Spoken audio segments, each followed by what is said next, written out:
করি।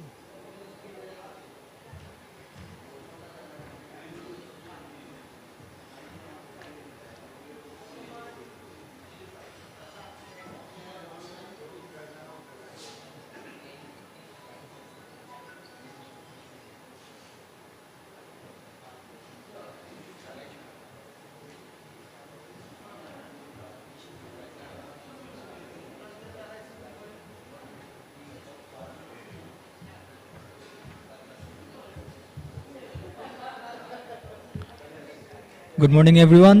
Welcome to the second day of Bay of Bengal Conversation 2022. So the first plenary session of today is From Papyrus to Python, Modernizing Education for Future Generations. And for that we have 6 amazing speakers, and they are Dr. Abdullah Rashid, State Minister of Education, Maldives; Andres Ernesto Chiriboga Jumaraga, Vice Minister of Education, Ecuador; Sheikh Shahidul Islam, former Education Minister, Bangladesh; Sabur Khan, Chairman, Daffodil International University, Bangladesh; Dr. Motiul Alam, Faculty of Education, University of British Columbia, Canada; Dr. Erin Watson, Managing Director, Baker and New York, and Board Director, Council of Australia and Latin America Relations at the Department of Foreign Affairs and Trade, Australia, and she will be moderating the session. So we would like to request all the speakers to come to the stage. Thank you.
Is that on now? Oh, I can hear that. Excellent. Well, good morning, everyone who has got up very early this morning to come and join us for this first panel of the day. Before we get started, I would just like to do a traditional acknowledgement of country to the First Nations people from where I come from, which is something that is traditional for us to do at the beginning of all events, when we, particularly public events. So I just want to acknowledge the Wurundjeri Woi Wurrung and Boon Wurrung people of the Kulin Nation in Melbourne, which you might be familiar with Melbourne, Australia, and just pay my respect to their elders past and present. And obviously that's where I create all of my knowledge in that place, but just want to acknowledge all of their knowledge and experience and the importance to that, of us, to us in Australia. Okay, so our session is looking at the modernising education for future generations, and we have a really fantastic panel here. And just for some additional context to me being here as moderator today, I was for 5 years chair of the National Centre for Student Equity in Higher Education, which is the Commonwealth of Australia Policy, Research and Practice Centre.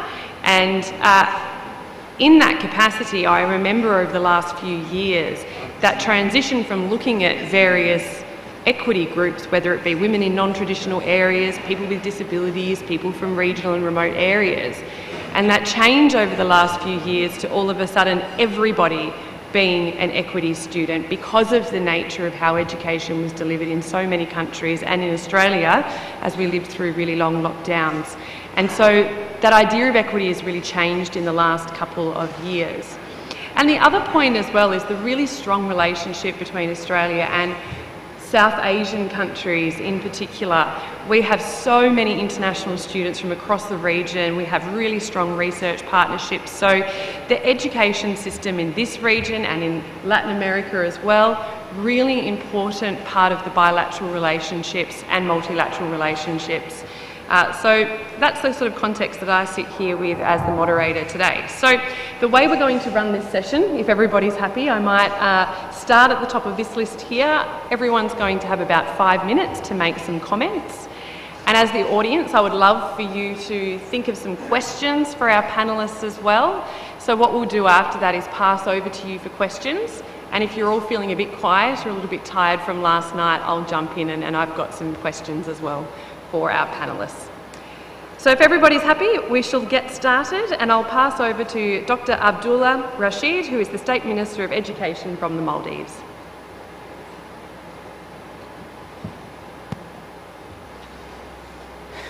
Thank you. Bismillah ar-Rahman ar-Rahim. Alhamdulillah wa salatu wa ala Rasulullah. Assalamu alaikum and very good morning to all the distinguished speakers, panel members and participants. It gives me a great pleasure to participate in this important event, Bay of Bengal Conversation. Yesterday also our knowledge and experience is really enriched because of very productive panels and experienced speakers. And today's topic for us, modernizing education for future generation, I can say it is very, very important to modernize education because the world is changing. The demands for the labor market is changing. As we know in the history, at first it was the Stone Age, it was Stone Age, after that Bronze Age and Iron Age. So the demand for the technology people use in the world is changing. And then after the invention of Industrial Revolution 1, Industrial Revolution 2, and now we are in Industrial Revolution 4.0. So the demand, the labor market is totally changing. New jobs, new technology is using. And today's students, when they join in the labor market, the technology they will be using is not yet invented. And also the kind of skills and knowledge they require for their job, we don't know. Therefore, we have to modernize education. As we all know in the past, even in now, most of educations in the world, we are giving emphasis on content. We think that the more knowledge we give to the students, that's better. And also, the result is very much emphasized. I'm sure South Asian countries, not only South Asian, in most of the countries still, we believe that good student is the one who produces the better result. But in reality, that's not how the labor market needs. Our students should be equipped with 21st century skills.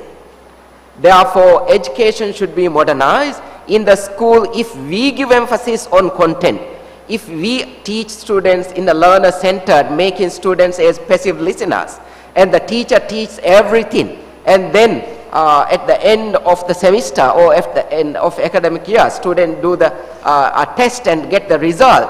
When they join the labor market, they don't know how to apply that. Therefore, they will be out of date and they will not be ready for 21st century labor market. In the 21st century labor market, they should be equipped with 21st century skills. That is why modernizing education is important. Thank you. Thank you very much for those remarks and really good contextualisation around skills, which I think is that match between the labour market and the education systems. So now I'll pass over to the Vice Minister for Education from Ecuador, Andrés Chiriboga. Thank you. Thank you very much. The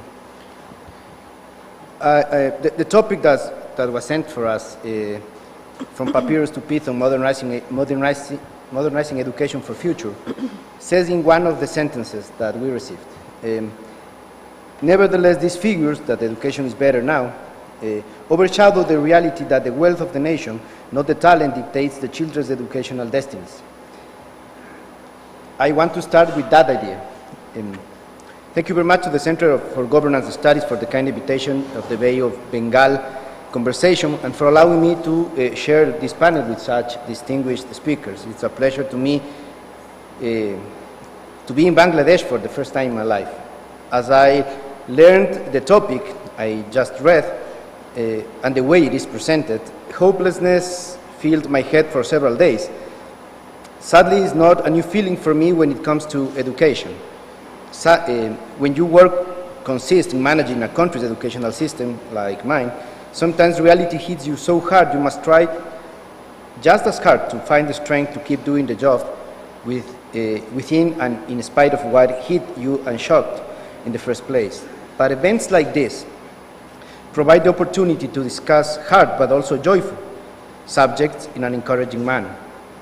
I will confess I rewrote these words several times because when you talk about education, it's easy to string different ideas and approach different subjects. Education is a vast topic and often a complicated one. Nonetheless, it was about time to address topics like this, issues that, although initially uncomfortable, are urgent to discuss. So, as I was saying, since I first got the invitation to this panel, not a single happy idea came to my mind about what I could share today. I really reality kept hitting. I decided to focus on the dimensions of education that make in the future of human development. In my family, education was always important. In Latin America, but I guess throughout the whole world, parents used to tell their children that the only thing that they will surely inherit is education. Of course, my parents weren't the exception. That phrase has different meanings depending on the family and, of course, depending on the country where it is said. But to be fair, it has also different meanings depending not only the country, but the city, the neighborhood, and even the school. This is what I call the individual dimension of education. The first dimension of the efforts in education is an individual one, the effort that family or a person makes to change the reality that surrounds them. In the so-called global south, countries like Ecuador or Bangladesh, individual efforts must not be considered as an isolated enterprise that only responds to selfishness or the will to move ahead or even abandon the society where we live, but an attempt to change despairing individual or familiar circumstances. In other cases, such decision is the way in which some families try to preserve and hold on to what they have achieved. The truth is that people betting on education can surely change their immediate and long-term future if this bet is sustained by future generations in that same family. Education is not a fast track to luxury, but a way to keep steady growth and improve circumstances. However, these efforts can bring about large-scale social progress and could lead people to think that improvements are the result of individual merits exclusively, and consequently believe that the people left behind have created the conditions in which they are or lack the skills or competencies to create a better reality for themselves.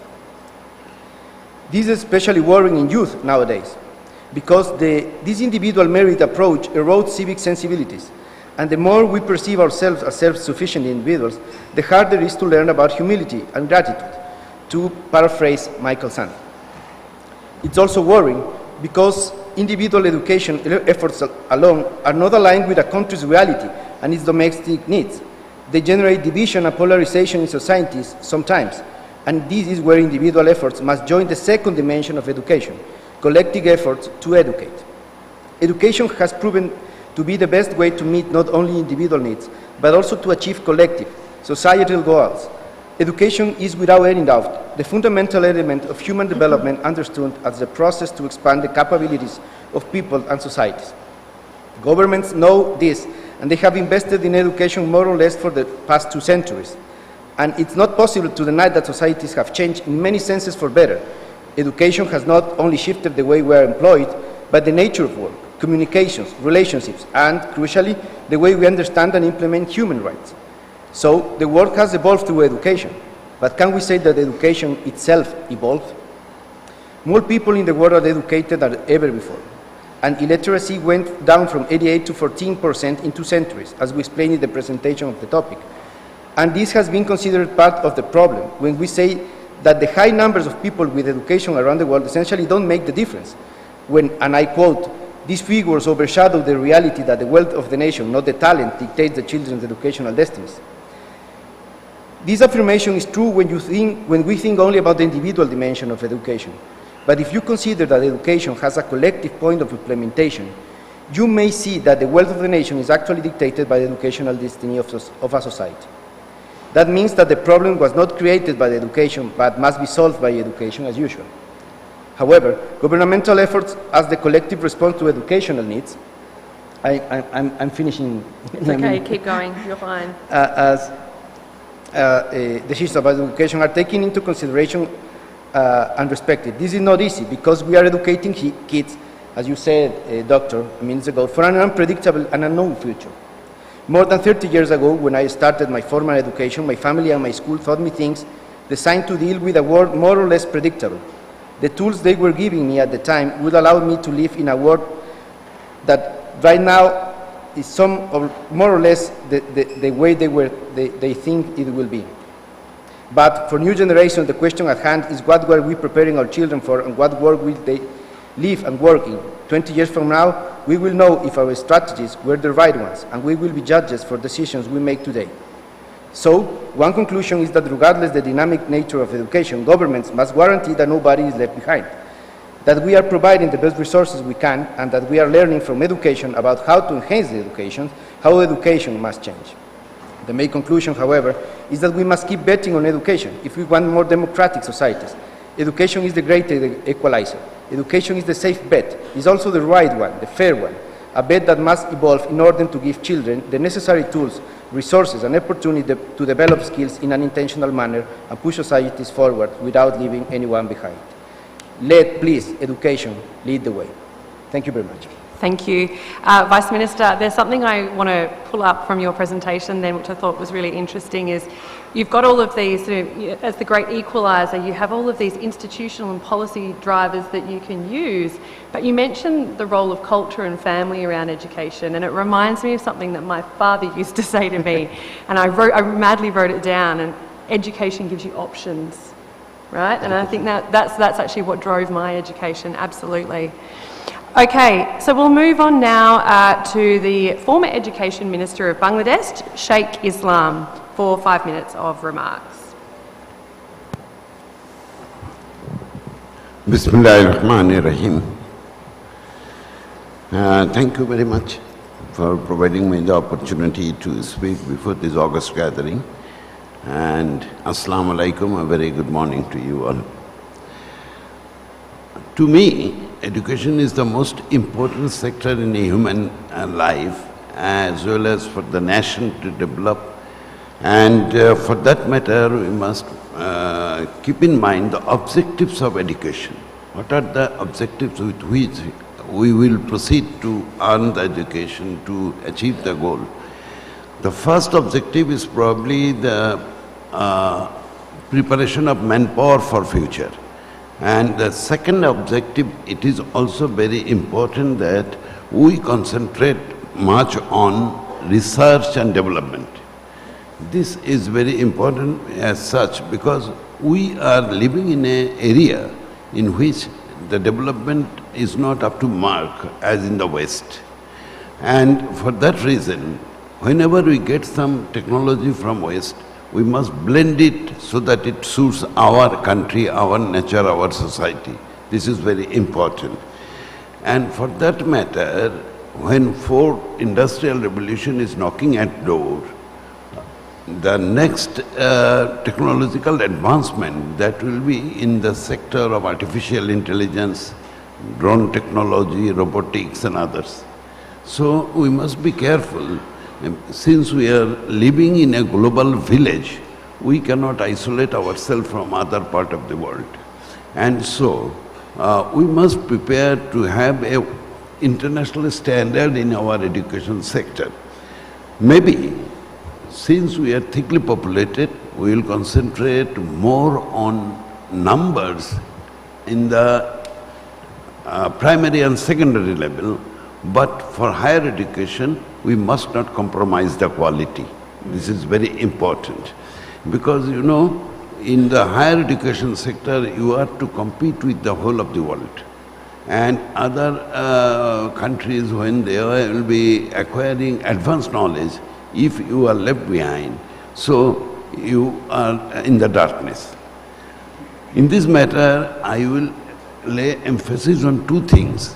First thing is development of curriculum for the developing countries and underdeveloped countries. It is very important that we update the curriculum regularly. And if we don't update the curriculum, we will be left behind. And the next one is, to update the curriculum, we also require sufficient educational equipments and other supports, technical supports. For that matter, we have to rely on some or other on the West. And so we should send our people to West to acquire that knowledge so that they can impart it into our education system, induce it into our education system. To accelerate the progress of any nation, there is no alternative but to educate the nation. And for that matter, in our part of this world, we see that the governmental leaders are reluctant to invest in education. But different studies show that investment in education is most rewarding. And in investing in education sector, the return you get is the maximum. So our allocation, budgetary allocation in the education sector should increase. Not only increase, it should increase manifold. This is very important, that if you don't get money, if you don't have the resources, then you cannot develop your education system up to the level you require. Another thing is very important for this part of the world, our demographic advantage. We in the West and in the developed countries, the population is reducing.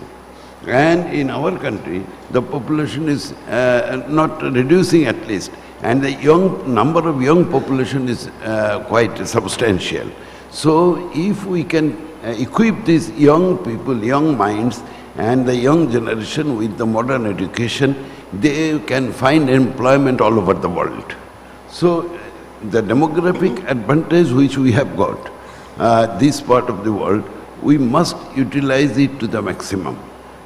This is very important to export our manpower to West as well as to other countries where they lack manpower support. This is, I think, very important for sourcing our employment so that there is no unemployment situation in the country, which may also create some political unrest, this unemployment. And the last but not the least is the preparation for fourth industrial revolution. Our education system, our universities in this part of the world, except India, they are not preparing enough for the fourth industrial revolution. We must take this into consideration, that if we cannot match the world international standard in education sector, we will not be able to cope up with this fourth industrial revolution outcome. Thank you very much. Thanks very much, Minister. I think that what you've touched on a few things there that perhaps we can talk about in the questions, but if I may just say one thing first, is that you've talked about the importance of local quality education, and sitting here as an Australian, where the pathway, for so many Bangladeshis is, we want to go to Australia for an education, and then that's a pathway for a visa. But actually what we need to be doing is building that capability here within your institutions, whether it's higher education, schools and so on, so that actually builds up the entire country, right? Because otherwise you end up with that brain drain, and that continues and perpetuates. So I think that's something perhaps we could talk about more in the questions. It's really interesting. Okay, we need to move on. So the next speaker is Sabul Khan, who is chairman of the Daffodil International University in Bangladesh. Over to you.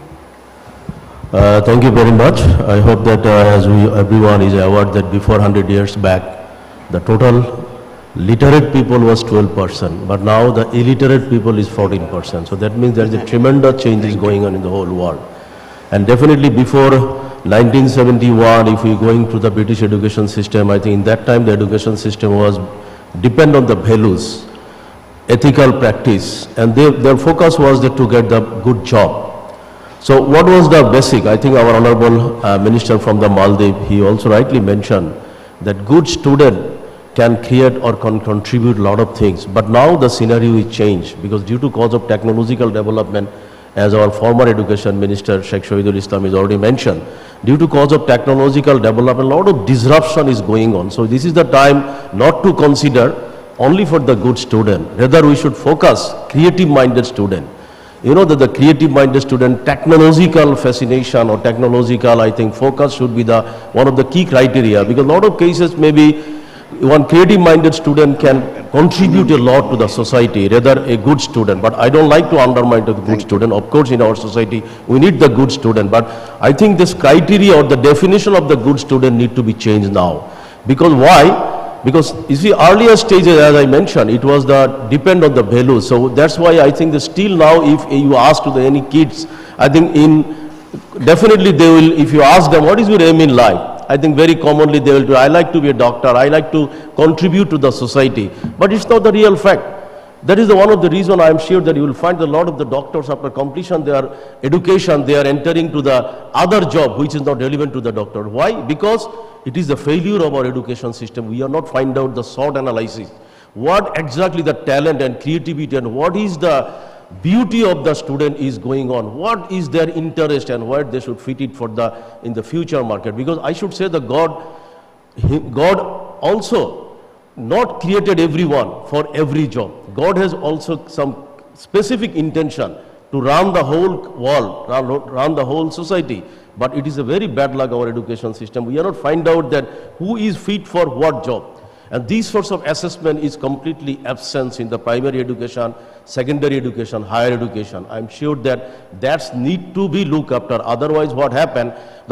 Because as I repeatedly mentioned, and as I'm coming from an entrepreneurial background, I'm not an academician. So what I'm doing, you see, as a businessman, while I got the success of my business, so after 13 or 14 years of successful of my business running, I established the university in 2001 and 2002. So why? Because I'm not an academician, but due to cause of my entrepreneurial mindset, while I'm facing the problem to get the right people, right profession in my company, then I thought that I should establish the Education Institute. In 1997, I established the one institute called Daffodil Institute of IT. And after seeing the success, then I drive my educational venture in the university. Now I have 27 plus educational venture.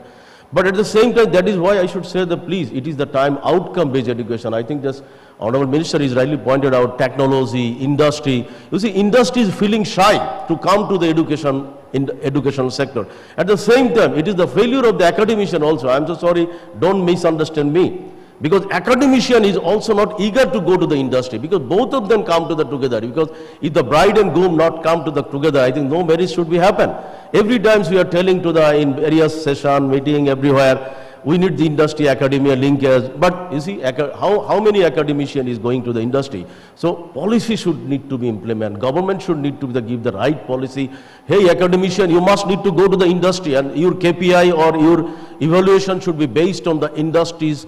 You see, the lot of cases our teacher they are publishing thousand journal. I'm so sorry again. I hope that don't get the wrong message.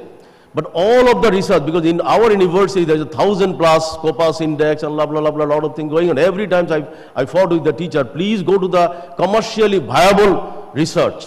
Make the change of the country, because you know that the UN is last September, I think Honorable Minister is already agree with me that UN is this time, they already focused to the education sector mostly. Why? Because they've clearly mentioned the development of the economy should be depend on the education. Because without proper education, I think country cannot be moved forward. So that is a key reason I should say that this is the time we need to analyze SWOT analysis. We need to create the policy of the student. At the same time, of course, without thinking of the technology, it is impossible, because COVID is giving a clear message. If the technology is not present in our society, I think in COVID time, I think 2 years, everybody will lose their education. We know that after 1980, due to cause of some political turmoil, you know, I myself is one of the victims. 2+ years, we lost our session job. I should complete my master's in 1986, but I completed my master's in 1989. Why? Due to cause of the session job, there was a political problem. Every time the political problem is going to close the university. So we are the victim. But luckily, you see, the COVID-19 is giving us a very good and strong message to the society. Whatever method, whatever problem, whatever thing is going on, it does not matter. If you depend on the technology, you can run your whole education system, wherever you are, it doesn't matter. So that is the one of the indication that our society and our government and our decision makers, stakeholder, everyone got, the technology need to be adapted as much as possible. You know, the Google, YouTube, how much impact they are creating every day, we don't know. Maybe tomorrow morning when you wake up, you will see there is another technology is coming. You know, the metaverse is already implemented. So now this is the time, if we implemented the metaverse properly, without going to the university or school or college, you can get all sorts of interaction with the teachers properly utilizing the metaverse. But only the thing is that, of course, there is a 20% or 30% shortage should be to physical interaction. Of course, we need the physical interaction. But 70% or 60% we can depend on the technological involvement, because artificial intelligence is also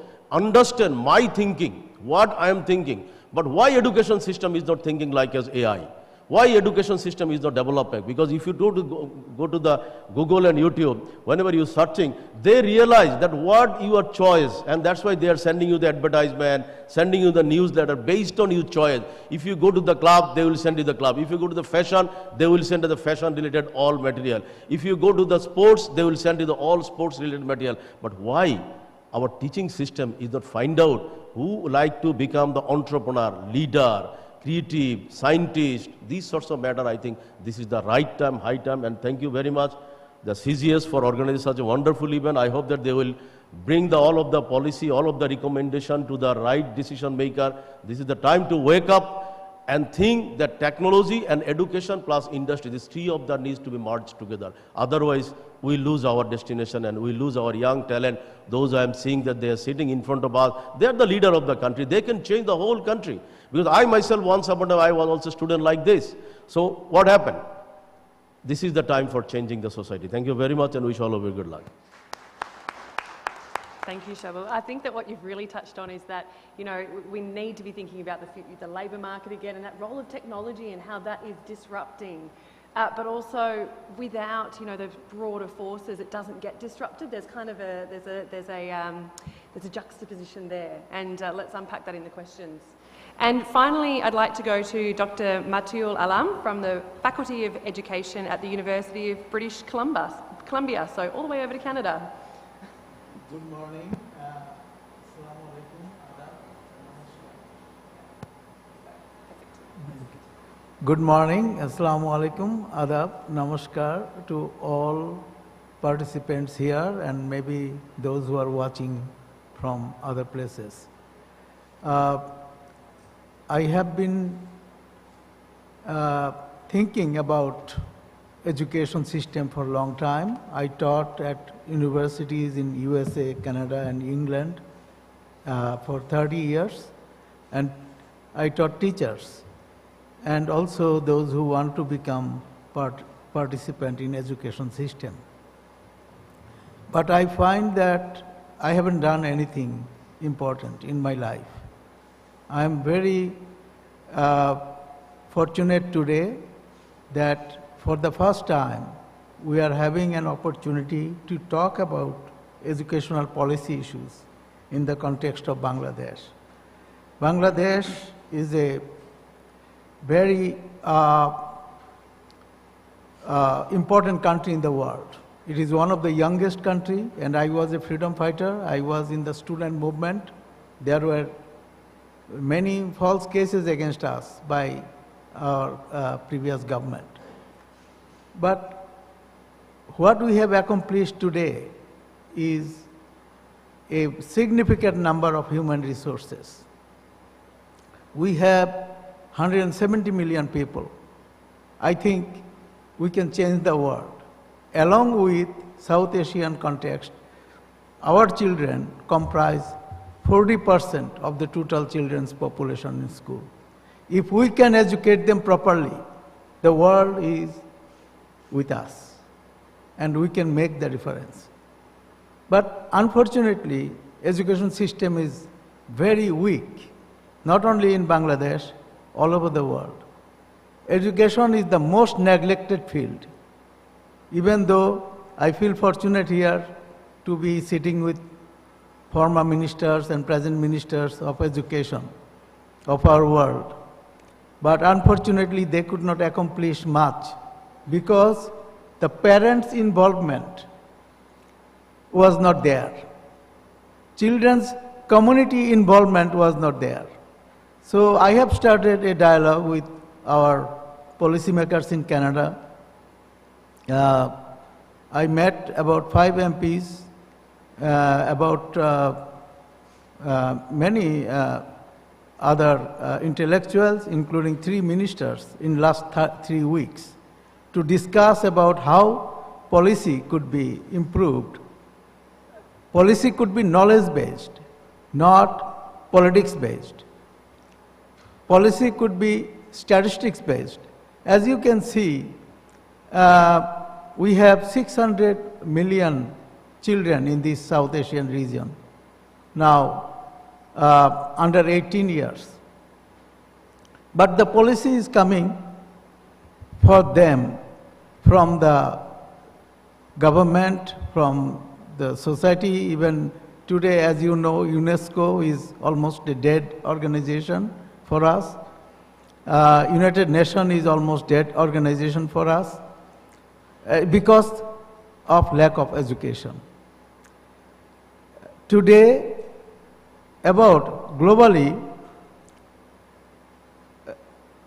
1/4 of students are not able to read and write properly. Those who finishes high school and primary school, many of them are operating almost 2 to 3 grade level below they are attending. Like if they are completing grade 5, they can perform only at grade 2 level after you do the testing. So what is happening then in education system? First of all, as I mentioned, is the most neglected field. If you can see, after COVID, no education reform plan around the world. I'm not talking about Bangladesh only. Even in Canada, not significant work has been done. Student lost almost 1.5 years worth of teaching and learning. But there is no compensatory program for that. One thing happened, good thing, is we now know that technology can help, as our previous speakers mentioned. Technology can help us to overcome the shortage of teachers. Those who are quality teachers, we are missing, especially in rural areas. The technology used during this COVID period, in Bangladesh, not very significantly, only Vikram school and few private schools used it. Government schools were not functioning properly. And we started alternative schools in rural areas in some places, but it didn't impact that much in terms of knowledge gathering. So now we have to rethink education. We have to ask our parliamentarians, even in Bangladesh, in all the countries, to discuss in the parliament how we can boost education. We do not need PhDs to make decisions in education. Our mothers are all PhDs.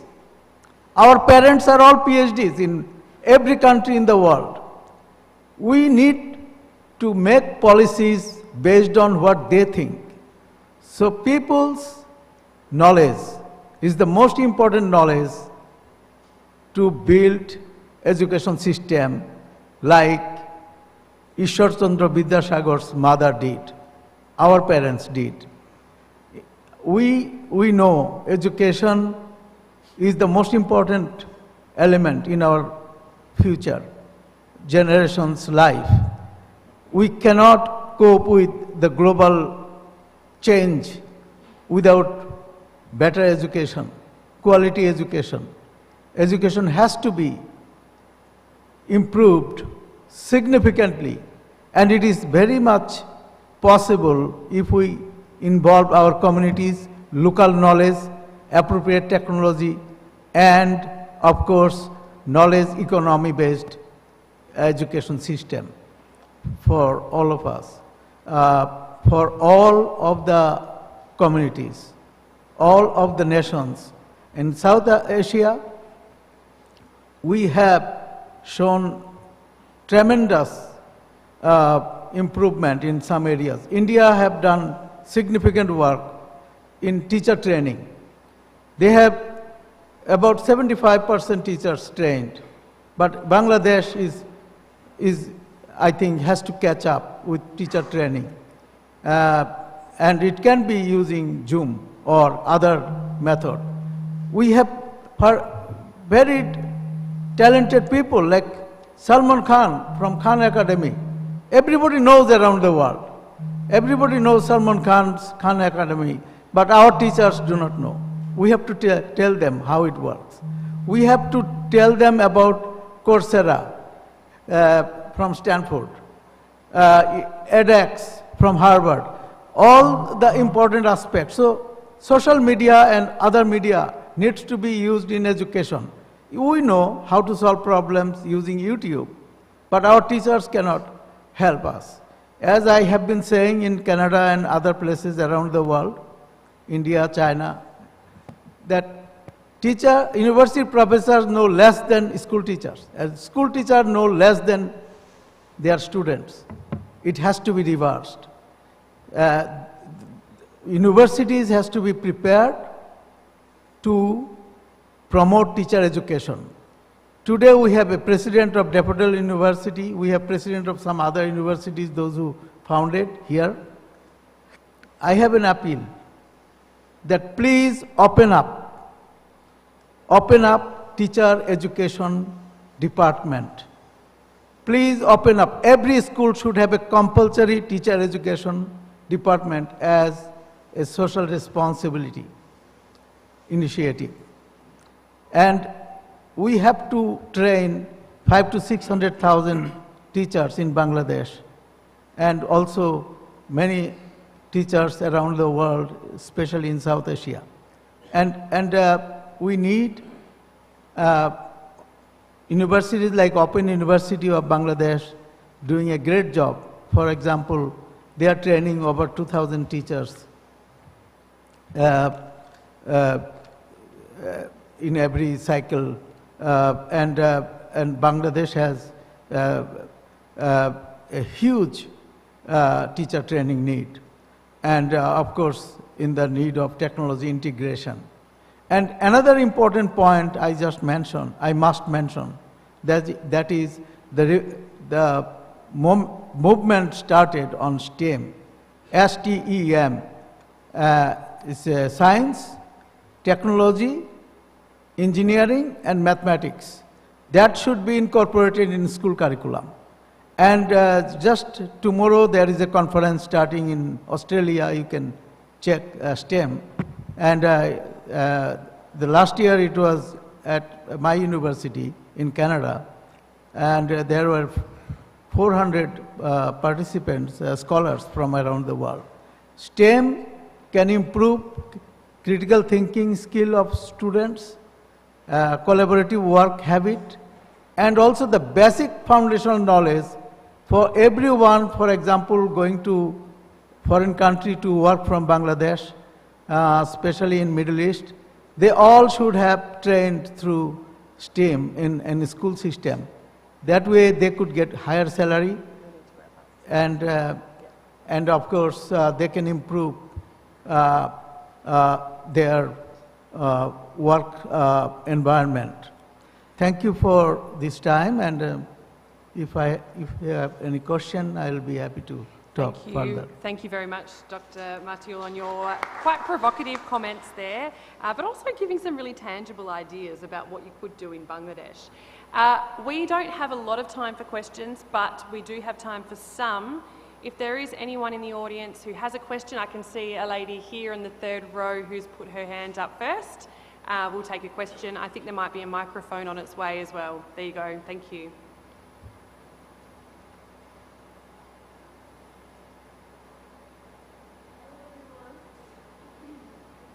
Can't hear on the microphone. You might need to... Hello. There we go. Good. Great. Hello everyone, good morning to all of you. Thank you for giving me the floor. I am Saida Nazin Ahmed Sulvi, founder and president of Artpedia Global. It's a non-profit youth-led organization. So my question is basically, I'm also working for education. My organization is also working for education. So after hearing from all of the distinguished panels, I want to share a little bit that from my experience, since I work at the very grassroots level of our country, that I'm working since 2017. So what I have seen that in the primary education, that there are so many schools at root levels that they don't have proper facilities. Like they don't have electricity, either electricity or the benches or boards or teachers. Like they have schools, but there are not efficient teachers, or they have schools, they don't have students. All these are government schools. I'm talking about the primary government schools. And I'm also currently serving as the president of a government primary school managing committee. So what I have seen that they don't get the facilities. So who are the responsible for such inefficiencies? We have schools, we have established schools of government primary school, but who are responsible for all these inefficiencies, first of all? Secondly, since I am working at my own school as a president of the managing committee, what I have seen that teachers are not that efficient at primary level. As I have already completed my graduation, so what I believe that everything starts from the root level or roots. So our roots is our primary education. So if our students don't get the sustainable primary education, how can we expect to get sustainable higher education or higher secondary or university level education? So what the governments or other distinguished panels are thinking about it, what the governments can do to solve this inefficiency? Because it's a very vital issue. I think the former minister might have some comments to respond with. Thank you very much for bringing into focus a very important thing, because the primary education is the foundation of all education, and unless you have a very good solid foundation, you can't build a building over there. In our country, the problem with this primary education is we have infrastructure now built, but the lack of efficient teachers. The recruitment policy of these primary education teachers in our country, I think there are a lot to improve. I agree with you that our government cannot supply the sufficient and essential equipments in the primary school. And that's why, in my remarks in the panel, as a panel member, I told of increasing budgetary allocation, because you know now the budgetary allocation in our country, as a matter of fact in this area, is very less. We do not even spend 2% of GDP in education sector. I think the budgetary allocation should increase so that all the facilities can be provided in the rural areas and also in primary school. And the most important thing is the recruitment of teachers. With this salary, present salary structure, we cannot attract talents to be inducted as a primary education teacher. So we must give them other facilities so that talents are attracted to teach in primary education sector, and we can train them properly. Thank you. Thank you. And if we've got one more response just here. press it. Sorry. Go Yeah, ahead. due to cause of time shortage, I don't like to give you the Yeah. details, so please talk with me personally after this meeting. My intention is that if you have the intention to implement something, you can do it. So I'll give you the one-to-one counseling. Thank you very much. Thank you very much for that question, and I think we're going to be kicked off the stage. There was a couple of questions up the back, but perhaps you could come and speak to the panellists afterward, because we do need to wrap up. But if you could all please put your hands together for our wonderful panellists, different perspectives that we've heard today from various countries and industry and government. Thank you all very much.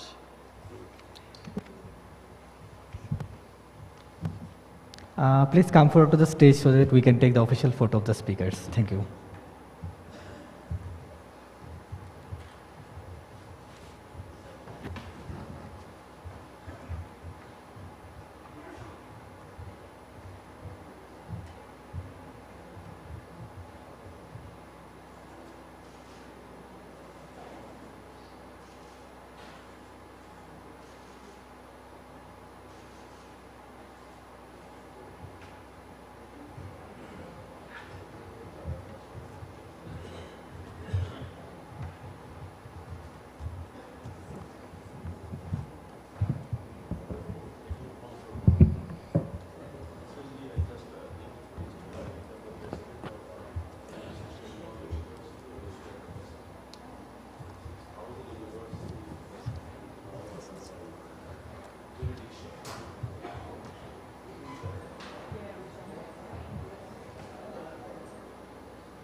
And the other thing that we didn't touch on at all was women and gender and education.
Thank you, everyone. We would like to move forward to our next session.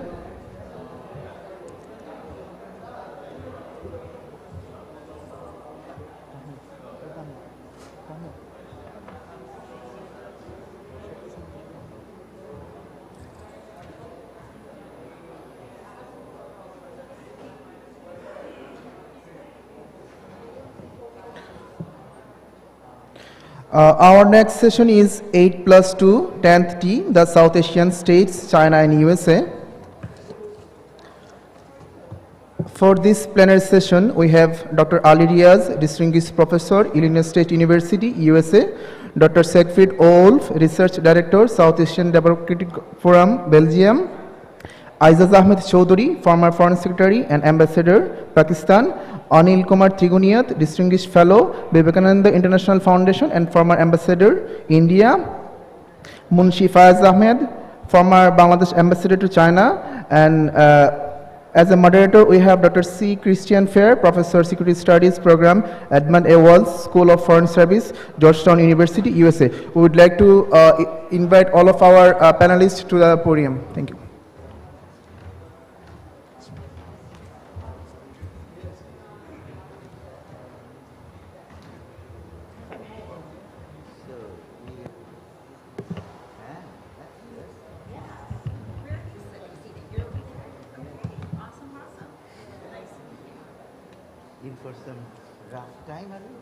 I would like to request Dr. C. Christian Fair to moderate this session. Thank you.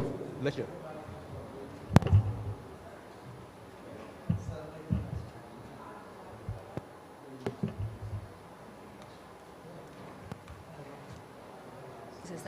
I'm not sure why I was tasked with this and previous moderators weren't. Maybe it's because I'm mean, but I've been tasked with running a very tight ship.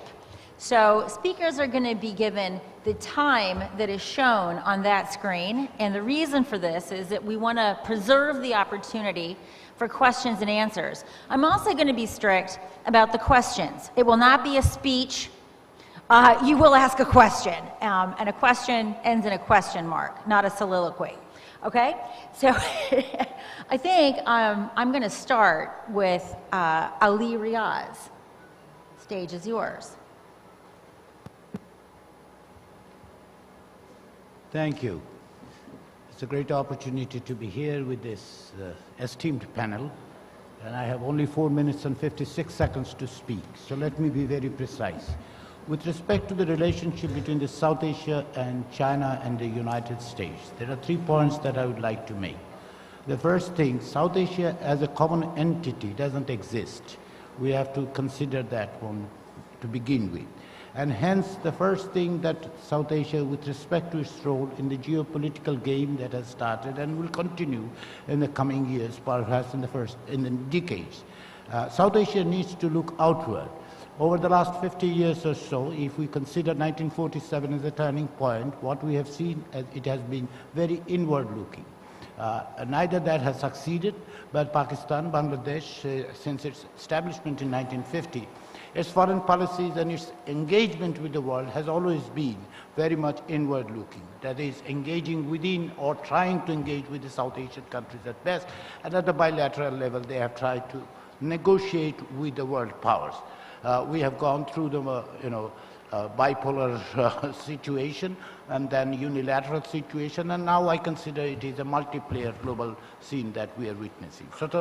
So going forward, with respect to its relationship with China and the United States, which have become very major player in South Asia or in the region, the South Asian countries, whether as a country individually or as a region, first and foremost needs to understand that the importance of South Asia has grown exponentially in the last decade, particularly in the last 5 years, and we know for what.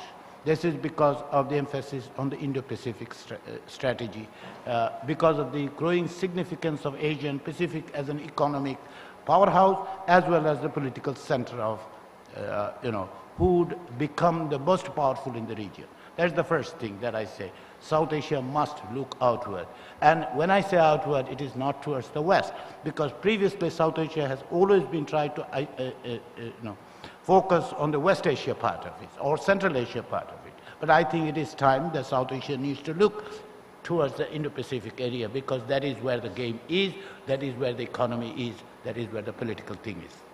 Then the second point, when we talk about the involvement of China, Belt and Road Initiative, or Indo-Pacific, the United States, proposed economic cooperation, we focus on the economy part. If you look at the description that has been provided in the booklet, it is about the infrastructure, it is about the economy. But I think the economy needs to be put in the back burner for the moment. I know the South Asia is fighting the poverty issue, but the development should be asked what kind of development. Is it the infrastructural development, or is it an inclusive development? Because development does not necessarily, having the money does not necessarily mean that you are going to create an inclusive economic system. That is important in understanding and making the decision. Because it is not about China, it is not about the United States first. It is first and foremost, if it is Bangladesh, it is about Bangladesh. If it is Pakistan, it is about Pakistan. That what it would deliver to its citizens. Most of the South Asian states have failed, have miserably failed to deliver to its citizens. Whether it is human rights, whether it is economic equality, even the fundamental rights of the people, whether it is India, despite the fact that it has practiced democracy, increasingly it is failing. So the economic policies that needs to be understood in the context of the inclusivity. The third point, the political one. It is not about the United States or China. It is the decision that they have to make is what kind of political structure they want to.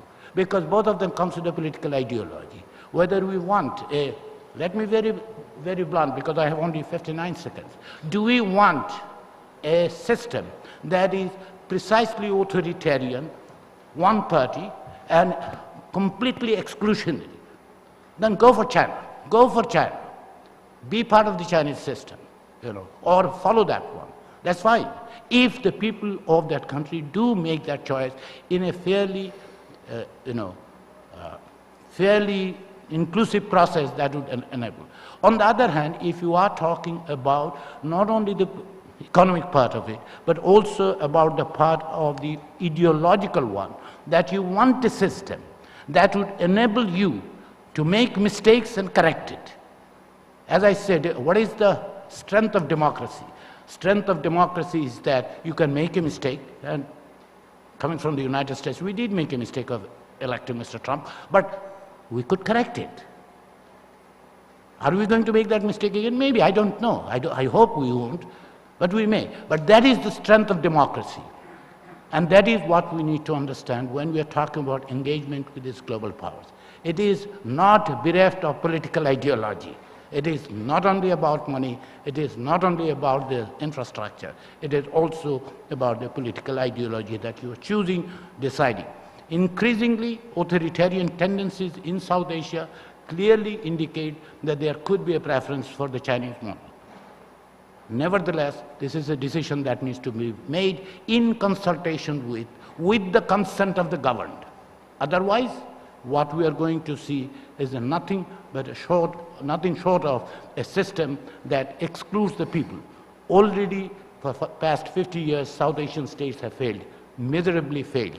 This is the time to look outward, look towards Asia Pacific, recalibrate their policies, and not only highlighting the economic aspect of it. I hope there will be other opportunities to respond to the issues that I have brought up. I hope I have been in 5 minutes. That was great. And actually, I think Sri Lanka provides a really good object lesson to the points that you were making, right? We know that the Rajapaksa regime in its relations with China enabled a lot of corruption. It was essentially a scheme through which corrupt elites were able to take money from the private sector, public sector, and put it into private pockets. And we have been watching over the last several months what happens when Sri Lankans have decided that they're not happy with the arrangement that prior regimes had made with China. So this is a great opportunity, because usually I'm on these panels complaining about American policy towards Pakistan and how it enables the worst tendencies of that state. So I actually get to sit back and listen, because I'm pretty sure that Professor Wolf is going to do me proud. Thank you, Christine. It's a pleasure and honor for me to share my views with you on what can be the way forward for South Asia regarding the strong growing influence of China and the United States. We heard yesterday already several times about South Asia being the least integrated, least connected area in the world. I think we should perhaps recall some of the reasons for that, why this happened. I mean, some of the points which I will make now are very familiar to many of you, but some are not so close with the international developments here in South Asia coming from other world regions. The first point I want to highlight, it was already a little bit indicated by the speaker before, what I say, the multidimensional asymmetries. You just have to look at the map of South Asia to see that India is the largest country with the most centralized position, which is one asymmetry. The other asymmetry is when each country in South Asia has tremendous large areas of which are underdeveloped and remote. Just think on Pakistan, Balochistan, rural Sindh, India, northeast, and we can add on other areas. The reason why I mentioned this is we can't change the geographical facts, this is for sure, but we have to find a way how to navigate through these asymmetries. I think yesterday Dr. Ali Riaz made a very good, thoughtful point when he emphasized in his speech that we have to change the perspective. using the example of Bangladesh. Don't think about Bangladesh is surrounded by India. Just look from Bangladesh to the prison of the Bay of Bengal. I mean, this should be some kind of spirit when it comes to this point. The second major challenge which we are confronted with in South Asia are the tremendous problematic bilateral relations. Many of you might agree with me that South Asia might be one of the most tensed area in the world with the highest level of inter- and intrastate conflicts. The reason why I mention this is, first of all, is we have to be aware that not all of these conflicts are of post-colonial origin. Not all of these conflicts you are facing here in South Asia are inflicted by China or by the United States. We have to be aware and recall that some of these conflicts are homemade in South Asia. The third point I want to make is, which I would describe as a burden of history or unfortunate legacy or historical trajectories we have here in South Asia. I mean, being here in Dhaka in Bangladesh, one of the most dramatic example of this unfortunate trajectory is the international context of the Liberation War, and more concretely, the very unfortunate roles the United States and China played in it. So more concretely here, perhaps much of the traumatic events which happened during the War for Liberation could be perhaps avoided when this major power would intervene.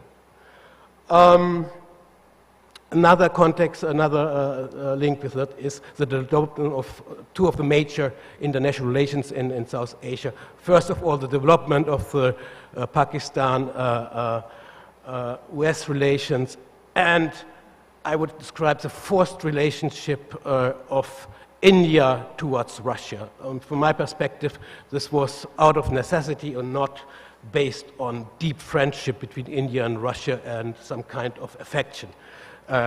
India had just no other choice, and this we have to realize in Washington and in Brussels when it comes to judge India regarding its approach to Russia at the moment, but we can talk more later on that.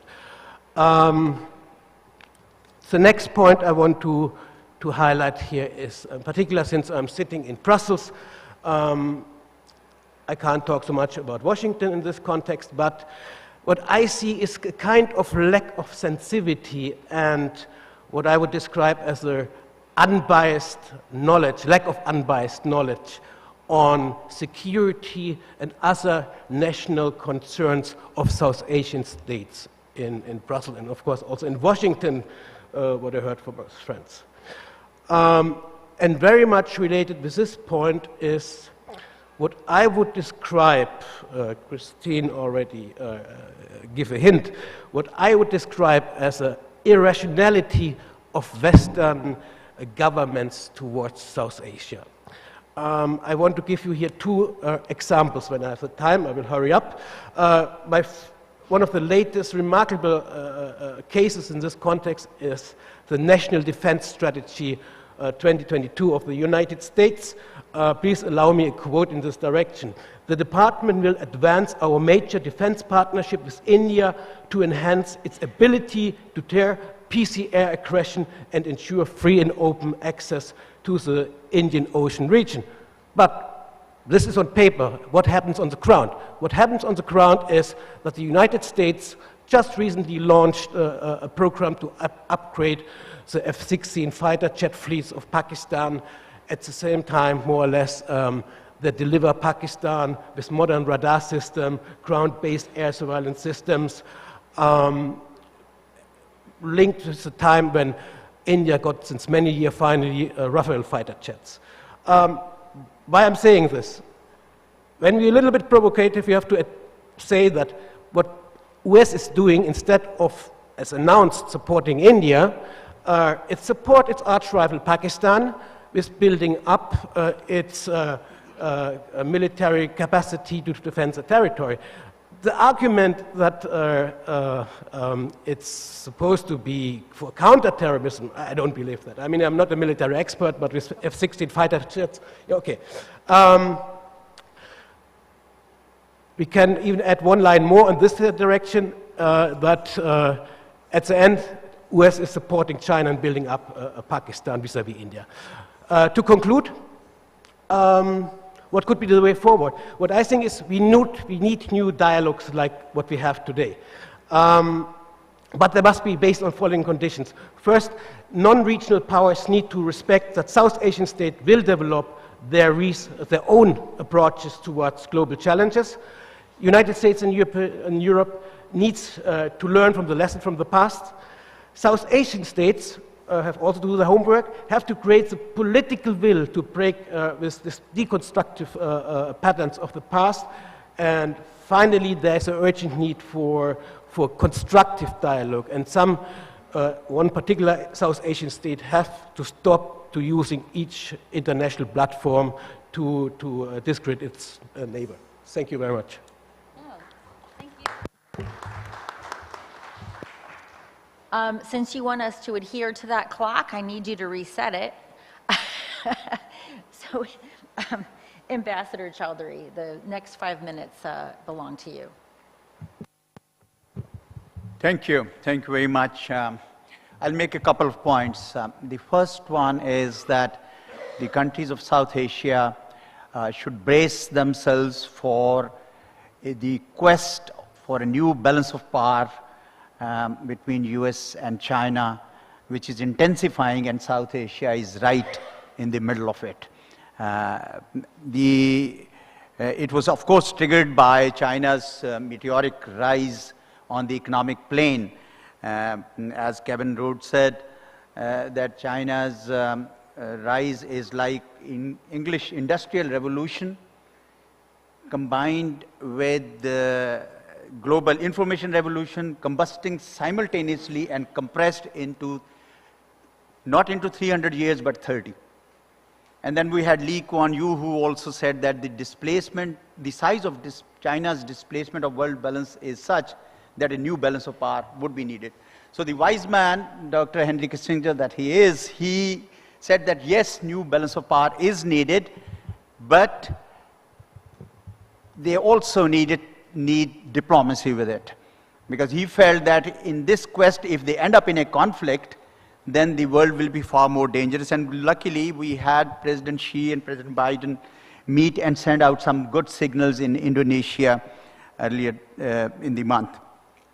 My second, so the message from South Asian countries should be, in my view, to both China and United States in bilateral interactions that give diplomacy a chance, because you must not end up in a conflict.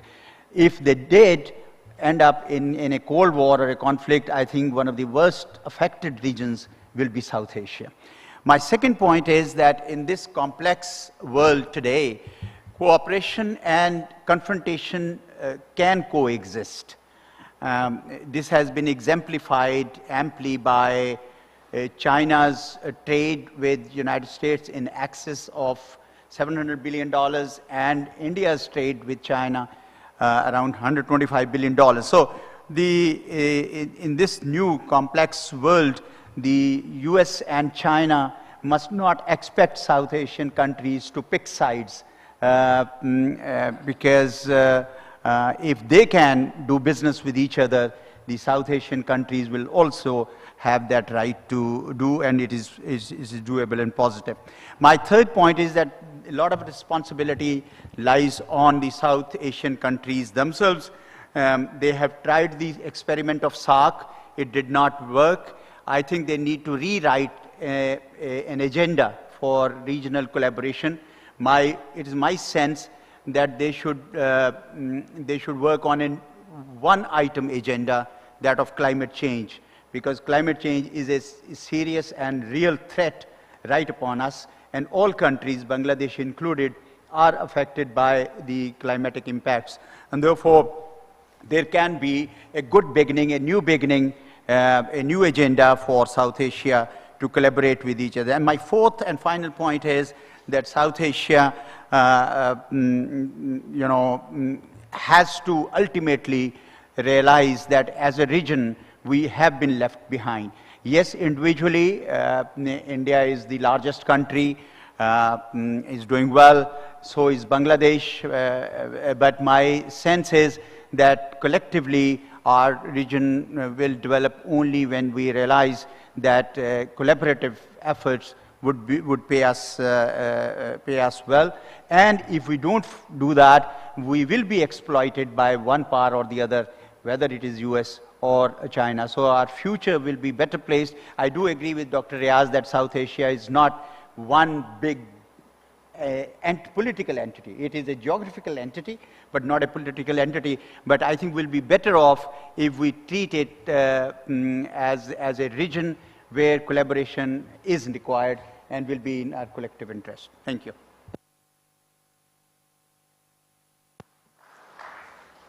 Thank you very much for not only adhering to the time, but actually coming well under. So now I would like to turn to Mr. Trigunayat. Is he here? Oh, yeah, there you are. Yep, the next 5 minutes is yours. Thank you very much, and thank you, CGS. I fully agree with whatever points have been made by my distinguished co-panelists. But let us remember, and I'm a realist as well as a former diplomat, so let me now not mince the words. Geopolitics is here to stay. Sino-US competition is the reality, and Indo-Pacific is the theater. So my submission to our friends in South Asia is, and these countries will continue to play the chess game, even though it was invented in our part of the world. So it is our choice whether we are the rooks or the sitting king, or we want to be the queen to play around to our advantage. I would recommend that we do the latter. And this China-US competition is going to be across the spectrum. Even though, as I yesterday mentioned, I don't want to repeat, that we'll see certain rapprochement, sometimes competition with cooperation, each of the powers looking at its own limitations and moving forward. But while we are talking about, we have seen somebody mentioned that they are not the only ones creating a problem, but problem of Afghanistan from day one has been created by these powers. And this continues to be so. So I think that we have to be careful and mindful. While we are growing economies, we have to grow together. Do not forget that before the Britishers came to our part of the world, we contributed together 27% of the global GDP. The economic pivot has moved towards Asia. South Asia is the focus. Let us not forget that. If Indo-Pacific is the theater, let us work to our advantage. That is what I would like to say. One more dynamic that is evolving, and that is about India and China competition. So there has been a competition with cooperation. As Dr. Chaudhary mentioned, that our trade is with them despite the problems that we have, is about $125 billion, rather increased after the pandemic. So we worked like two matured countries for 40 years until Galwan happened in 2020. And India sat back because we realized that China wants India to be contained within South Asia. That is a fact. And therefore, there is string of pulse strategy, the CPC, the BRI projects which India contests due to sovereignty reasons, are not so innocent initiatives. They are part of the power play that is going on. And we need to be careful. India intends to become a developed country by 2047. China intends to be a developed country by 2049.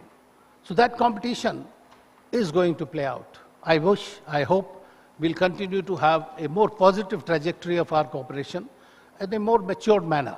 But as the power games and the history suggests, it's quite unlikely.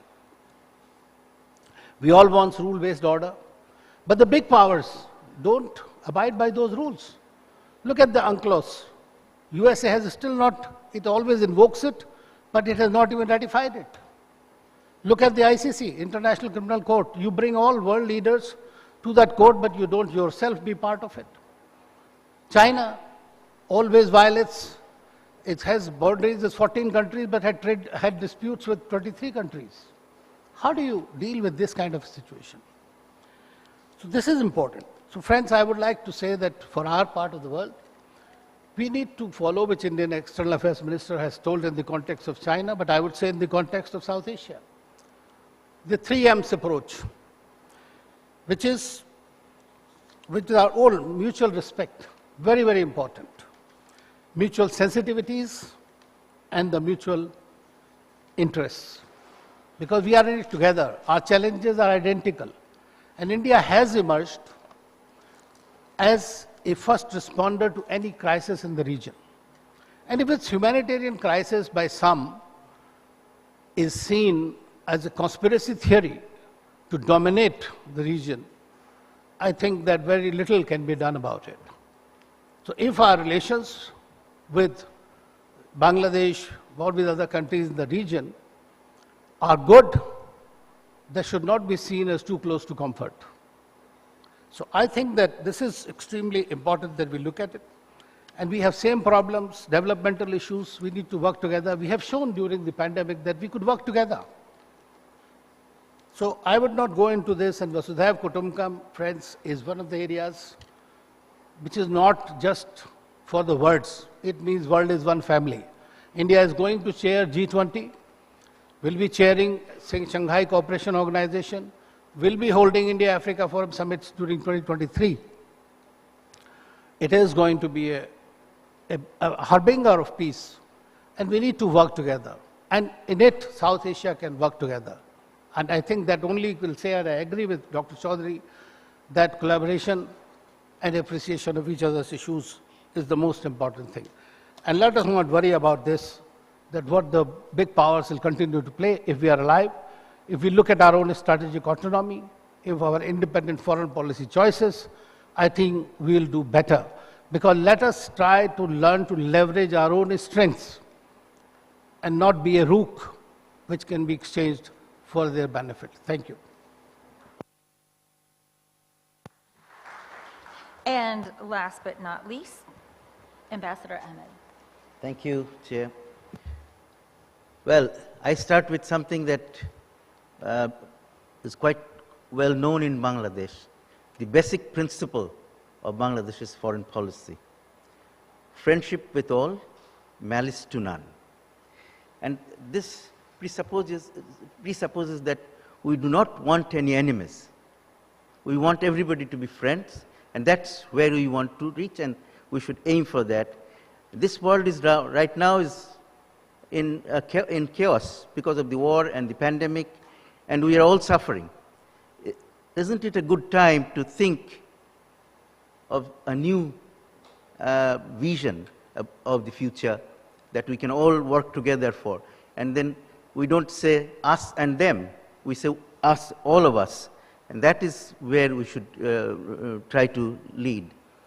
And that's where I thought that yesterday the American ambassador here was making a very good speech, and he sounded very positive that we should cooperate, all of us, and it should be inclusive, and the countries should have their own autonomous choices. That is very important. But then when we get into various specifics, then we see that there are differences there in the narrative and the actual practice. When we look at Quad, the Indo-Pacific strategy or Indo-Pacific economic cooperation, we do see a lot of exclusiveness. I mean, there is an attempt to, at least many people have said that to subdue somebody or to contain somebody, or some countries, and to avoid certain groups of countries from joining in because they don't reach the standards. These are things that divide us, and we should avoid these. When we talk about inclusiveness, we should be careful that we do not exclude ourselves or anybody else. And so that is very important for us. And we talk about democracy, that is something, or the political system or the values, that is something that the people of a particular country will decide for themselves. Values cannot be imposed. A system of a political system cannot be imposed. It should not be imposed. A country, people have a system that they are ready for. They cannot have something that is imposed from outside and they are not ready for. So prescriptive values are very deceptive and also very hazardous. You see, if we look at the recent history of the world, we see all the conflicts, almost all the conflicts have been exacerbated by involvement of countries or powers from outside. Yes, we fight within our countries, we fight among ourselves, but let us have our fight. When others meddle, things get messed up and more people get killed and everything goes behind, goes backwards. When we fight, we try to move forward, but when others come and poke their noses in our fights, they take us backward. I think that is something that we should also remember. There is one thing that is very important to notice, that everybody has been saying that this region is least integrated, and SAARC has not worked. But let's look at this way. India is the largest country in this region and has a justified claim to leadership regionally and globally. But India has to prove that it is a viable leader. By what? Being able to take everybody together with it, not leaving anybody behind. And SAARC was the best platform for them to prove it. They have not been able to utilize that platform. I joined one of our previous speakers in saying that we should find a way of making this regional cooperation work and go forward by doing away with the differences that we have and moving forward. And as for the China and US competition, I think while this is the reality now, it doesn't have to stay that way. If we follow what the American ambassador said yesterday, it doesn't have to be like that. We can all work together, everybody can be there, and geopolitics, this politics, geography is fine, we are there, and the politics within our region, ourselves, in our countries is fine, but when the politics is being imposed from outside, others want to use us for their power and influence, that's where we get into trouble. Let's not use the advantages that we have. I'm talking to the Chinese and the Americans, that you have a lot of advantages, but don't use it to divide us. Use it to help us so that we can all work together, and you also don't fight with each other. You mend your fences, as we saw something of that kind happening in Bali the other day when President Xi Jinping and President Biden met. So that is, I think, the way forward, that we should try to reduce our differences and work together. When big powers work together, when they are able to go along, then we can all benefit from that, because then we can partner all of them without any fear of any kind of retribution. Thank you. I want to thank my panelists for mostly adhering to the timelines that we've been given. Now I'd like to call the audience members to ask questions, and I'm going to be pretty sharp if you're not going to ask a question. This is not speechifying. So let's see here. I saw this gentleman back here with the glasses. He was first. And ladies, raise your voice. This affects us.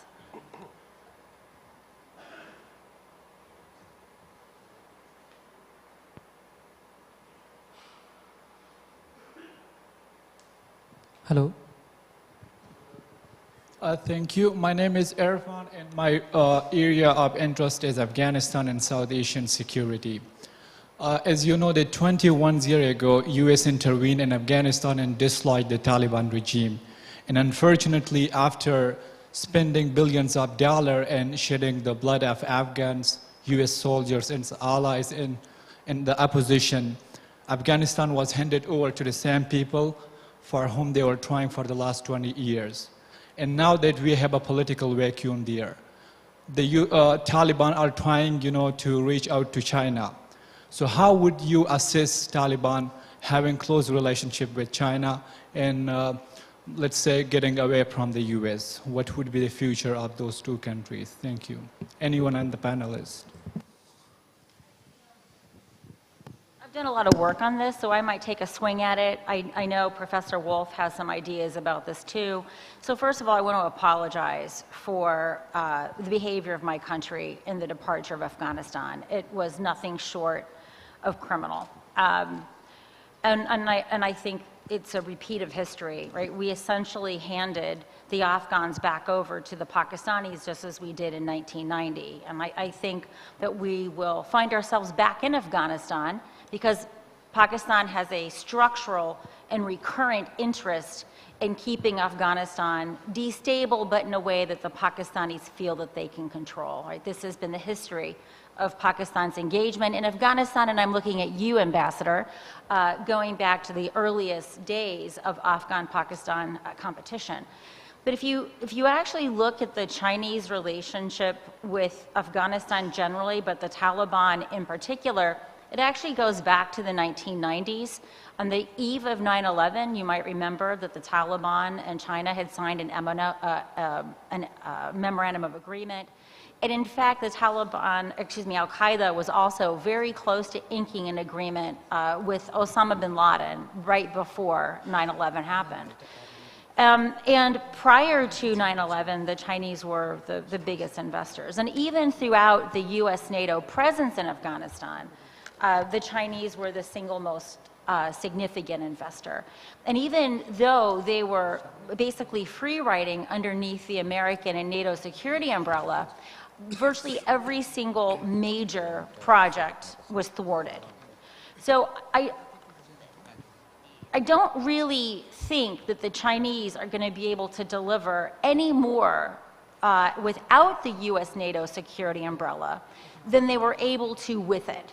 And the Taliban are not going to be able to provide security because now the Taliban no longer is the hegemonic provider of violence, right? ISIS is a real rival. So I don't think there's going to be much there. The Chinese themselves have, in both Emirate 1.0 and 2.0, they've demurred from providing official recognition. It's actually the Taliban more than the Chinese that have been playing this up because, the Taliban are very good at killing people with the Pakistan's gracious assistance in all ways, shapes, and forms, but they're not very good at governing, and they have no way of extracting revenue from what was essentially a rentier state now that those rents have dried up. So the Taliban actually needs China more than the Chinese need the Taliban. But I really don't see the structural conditions to enable the Chinese to engage in the extraction that the Taliban are hoping for. I don't know, do you have a different opinion on that, Professor Wolf? I actually completely agree with you. I just want to add one or 2 points. First, what you already mentioned, the Chinese-Taliban relation has already a long record. Yeah? This is nothing new that they cooperate and have some kind of normalized relationship, I would describe it. China has also mixed results of its engagement in Afghanistan. They've faced already some kind of setbacks. As such, I would not overestimate this direct link between China and the Taliban.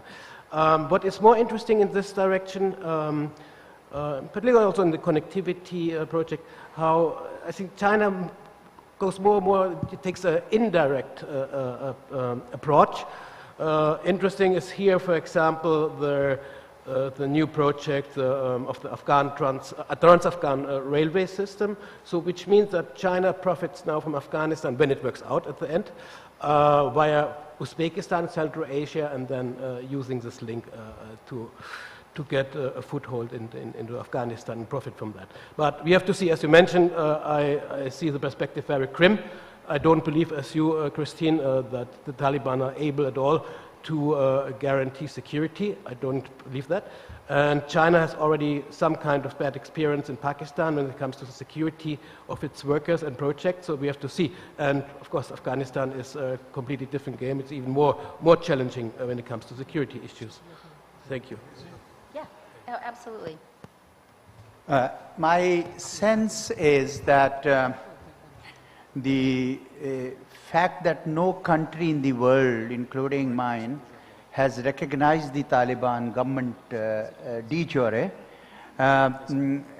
is because there is certain expectation that the entire world community has of the Taliban, including respecting the women's rights, especially girls' education, forming an inclusive government because Afghanistan is a multi-ethnic society, and most importantly, or more importantly for the neighbors of Afghanistan, that not allowing the soil of Afghanistan to be used for terrorist activities. So I think the pressure on the Taliban is enormous because UN sanctions are in place, no country has recognized them, but at the same time, the world doesn't want the country to descend into another civil war because that could also have disastrous impact. So it's a dilemma. Do you coerce the Taliban to get them to meet those expectations, or do you incentivize them? So it's a very difficult question. But what I do know is that some of the regional projects for economic collaboration will be beneficial to the ordinary people of Afghanistan, such as TAPI, Turkmenistan, Afghanistan, Pakistan, Iran, India, gas pipeline, such as CASA, which is the hydropower from Central Asian countries to this region. Even extension of CPAC to Afghanistan will essentially be focused only on building infrastructure in the first place. So it's a difficult situation for Afghanistan because, as you said, you are back to the same place where you left 20 years ago. But we have to move on and we have to find ways. I think the international community is coordinating very closely, especially the regional countries are coordinating very closely.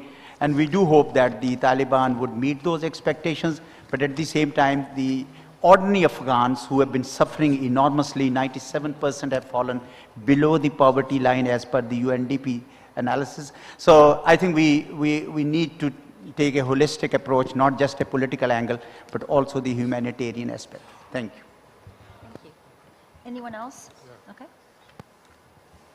I think as long as there is no alternative to Taliban within Afghanistan, the countries that are trying to help the Afghan people should try to work with the Talibans, whether it is China or USA or Pakistan or India, to help the people of Afghanistan through various development programs, not helping them in their political aspirations perhaps. But then there's this question of somebody having monopoly of violence and not now some kind of a democracy of violence, I don't know. But then when pointing fingers at Taliban or Pakistan, they are all, they have all to be blamed for. But then let us look at this, let us look inside our hearts. Which is the country that is responsible for most number of killing of unarmed people? So there is no point in pointing fingers at others, but trying to resolve these issues is more important. Thank you. The next question. I'm sure you have the same charitable views to Jamaat Islami as you do the Taliban, so I'll pass on Sheikh Hasina's your thoughtful advice. Moving on to the next question, the young woman over here in the fourth row. Yes.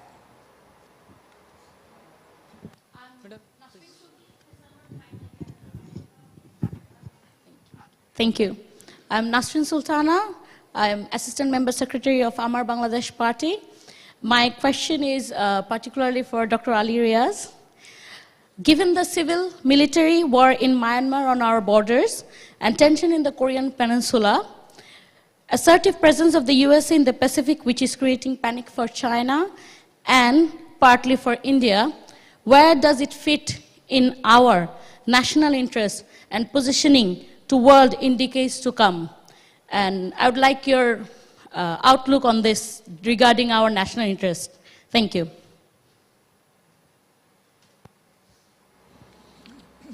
Bangladesh's national interest lies in pursuing Bangladesh's national interest. I know it sounds very tautological, but the point is that increasingly this region has become more engulfed with conflict. Myanmar is a case in point that you have mentioned. Not only that, the increasing tension that I have previously referred to with regard to the great game that is going on, and all of us here on the panel have acknowledged that this region is going to be more contentious given the rise, the meteoric rise of China. So here, I know in some ways it's, my position seems to be contrary to this cooperation among the South Asian countries.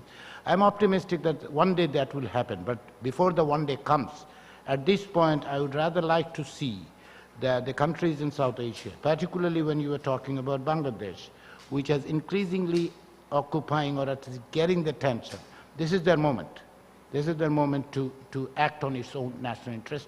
And when I say national interest, please let me put it very clearly. Long-term national interest, not a short-term approach to it. Because the short-term approach, laced with the political goals or immediate apparent development, might actually be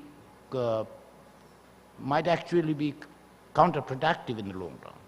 So that is my brief answer to it. Pursue your national. Bangladesh cannot wait for someone to pursue its national interest. Nobody is going to do it. And those who are in Bangladesh should understand. No country is Anjuman Mofidul Islam. They are not going to pursue anything other than their national interest, period. I mean, they put it in a larger scheme, not immediately. That is what Bangladesh needs to do.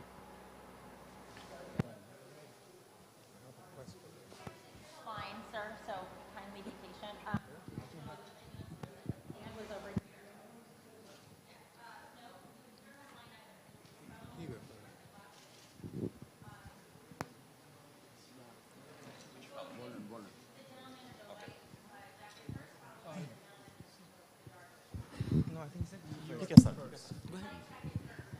Okay, thank you very much. Leonardo Neves from Brazil. My question goes to Ambassador Ahmad. You mentioned how India can be perhaps in a position to claim regional leadership, and regional leadership is quite complicated matter, especially in the case of Brazil, South America in general. Some countries demand from Brazil to take a step up in the sense of how Brazil can be a regional leader. So my question is, how can India perceive a path to claim regional leadership, and in the sense that the countries will be represented?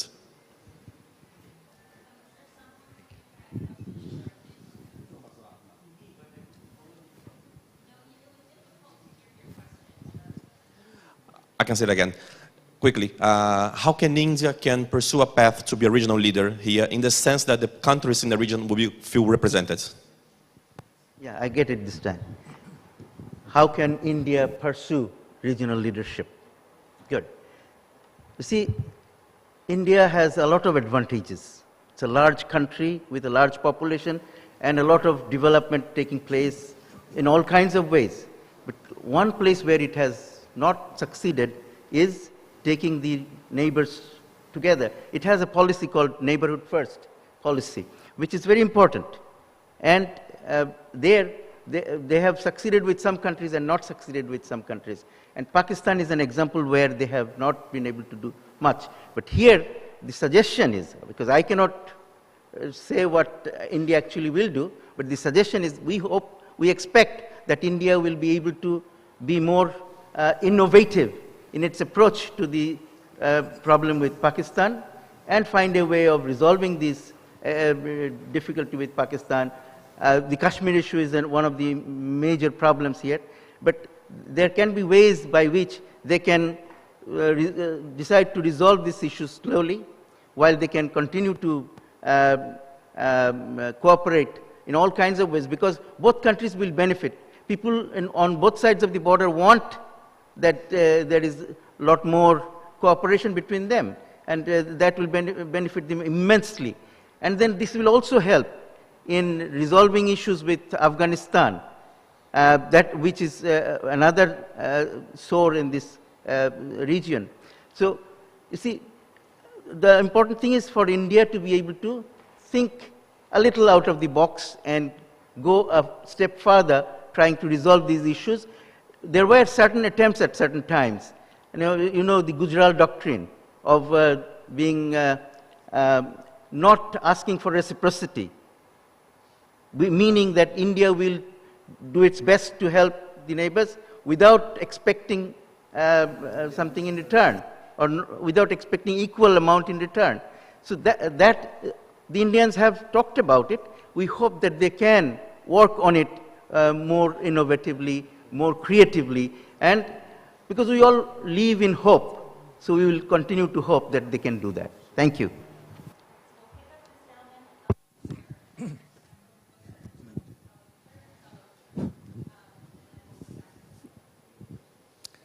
Respected Chair, I am Colonel Ashraf. I have served in the Bangladesh Army for 30 years, and then I have served for a few years in BIISS. BIISS, Bangladesh Institute of International and Strategic Studies, takes the pride for crystallizing the idea of SARC. So I am asking the question. So we feel very much pain that SARC in so many years is not really working. Question is very straight. How can we make it useful when in this subcontinent, India is the huge, big country and all others are small states? And for conversation, like in parenting we say that parents have to have conversation with the children.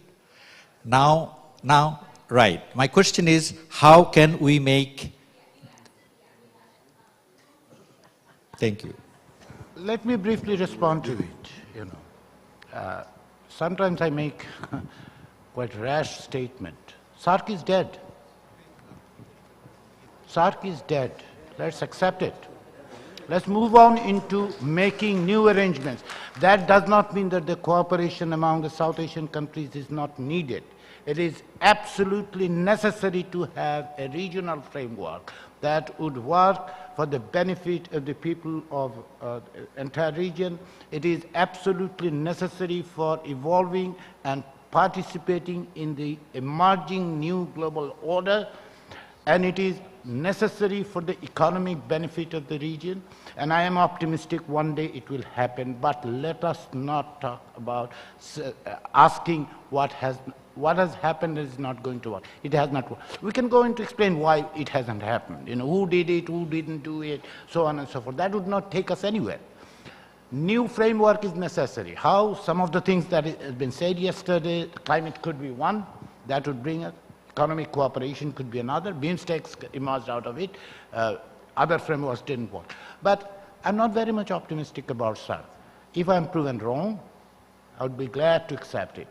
These have made contribution. Bangladesh made enormous contribution with the idea of SARC. SARC idea came from this land here in Dhaka, in Bangladesh, through the initiative of the Bangladesh. So it takes me enormous pain. As by birth I'm a Bangladeshi, at the end of the day, whatever passport I do carry. But the point is, it is dead. Let's write the obituary and move on.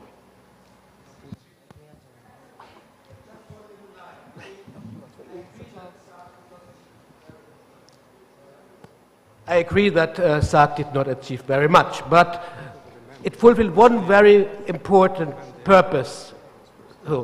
And one purpose was that it served as a dialogue platform between India and Pakistan, where the leaders of both sides could meet on the sideline. This was very significant. Where a lot of several things were talked about, like composite dialogue worked out. We had the daily Lahore bus diplomacy. This was initiated at the sidelines of SAARC partly, so we should not forget that when we make our judgment about SAARC. Let's go on to add. Christine, if I may. Yeah, what I have been given is a piece of paper that says time is up. I mean, I'll also add my 2 bits to this and I'll let you finish up. And the reason why SAARC didn't work was because of Pakistan's relentless security competition with India, full stop. So it may have given opportunities for the 2 leaders at different times to have off-ramps, but structurally speaking, that security competition makes that forum simply impossible. So good luck to forging a new forum, preferably one that's not beleaguered by this security competition, but it's hard to imagine that. Yeah, you'll finish this up and then we're going to close out this panel. Well, as I would not be so despondent, as they say, king is dead, long live the king. We have seen during the pandemic, there was a tremendous collaboration on together on the health front. He mentioned about climate change. We can look at it as glass half full, although the summit level meetings have not happened. At the same time, there are several other sub-regional cooperation organizations have begun to work together. But SAARC, nobody denies that SAARC is an excellent platform. We do have certain problems between the 2 major countries in the region, and those problems need to be resolved bilaterally, and then the situation can move forward. So we cannot just junk an organization for doing such a great work for a very long time. And I hope, and this was a Bangladesh initiative, and India fully subscribes to it. I hope you'll join me in thanking the panelists. Thank you very much.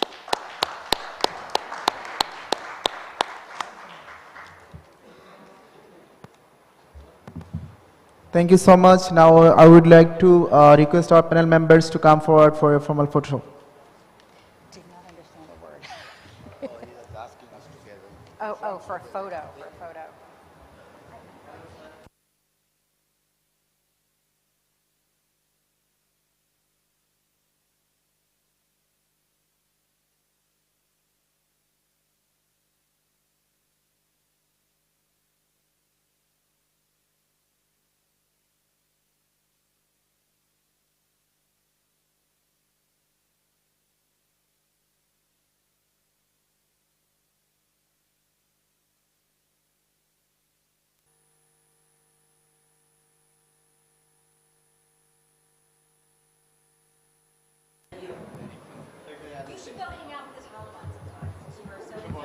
I've never done it. I've never done it.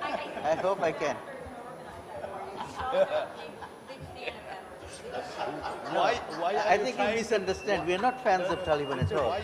But that is the problem you have. You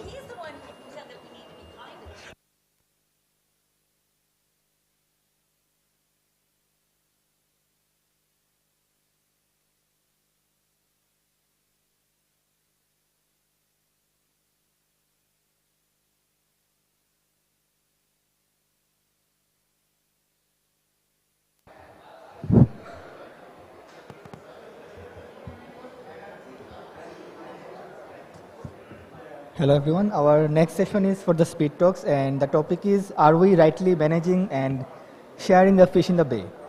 The transboundary fishery crisis in the Bay of Bengal. And for the speed talks, I would like to request Dr. Mohammad Nahiduzzaman, scientist, Ecofish, World Fish Bangladesh, and Dr. Mohammad Jalilur Rahman, scientist, Ecofish, World Fish Bangladesh.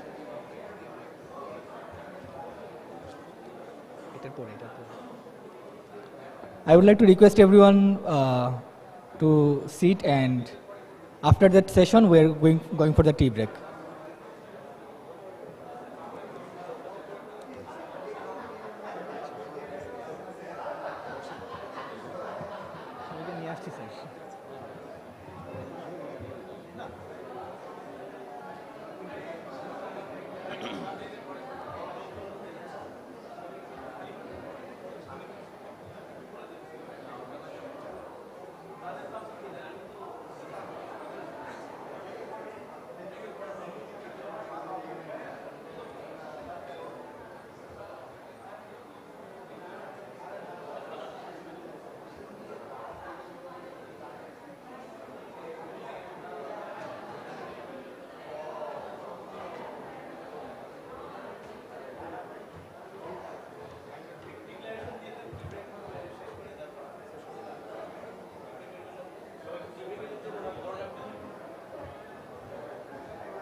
Honored guests, we will hold our next session after the tea break. You may have tea and snacks at the ballroom foyer.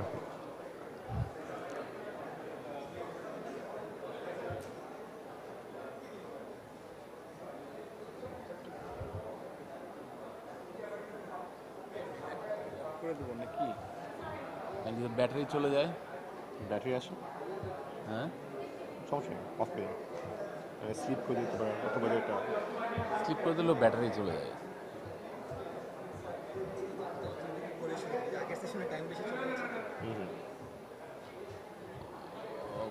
না এটা দিতে পারে আমরা কি 15 minutes right? Yeah, 15 minutes.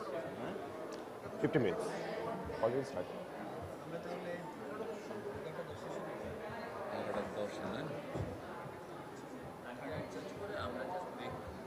Okay, no problem. Okay.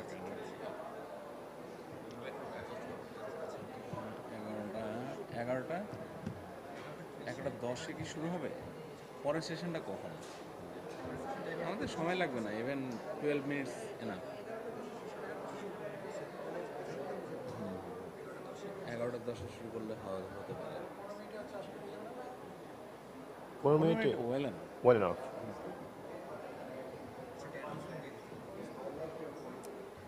কিন্তু আমি tension করতেছি যে চার্জ চলে যাবে না অনেক চার্জ আছে আছে না অনেক চার্জ আছে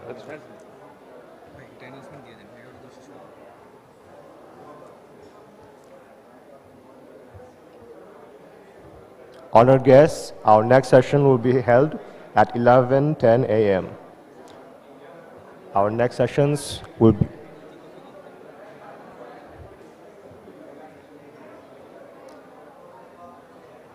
Our next sessions will begin in 10 minutes.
Honored guests, please return to the ballroom. The next session will begin immediately.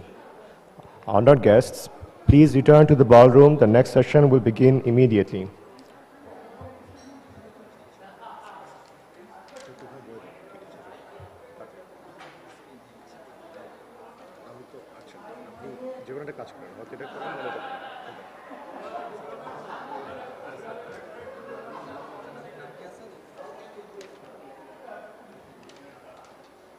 দুটো সেশন বলতে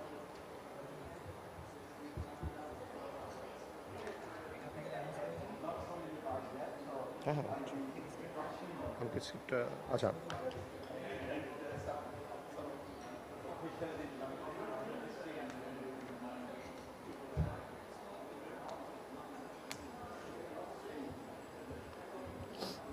Honored guests, please return to the ballroom. The next session will begin immediately.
Honored guests, please return to the ballroom. The next session will begin immediately.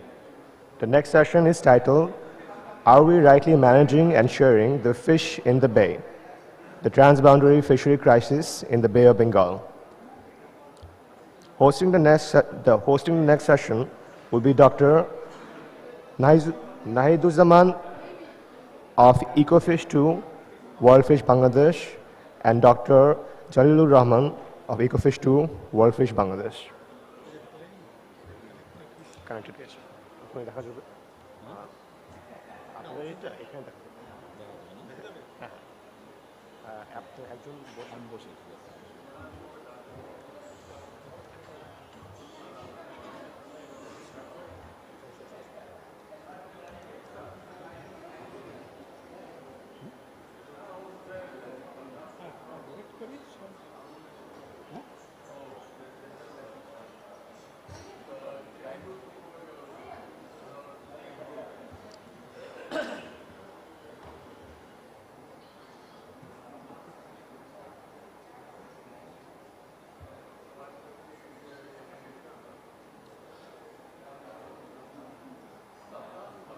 Where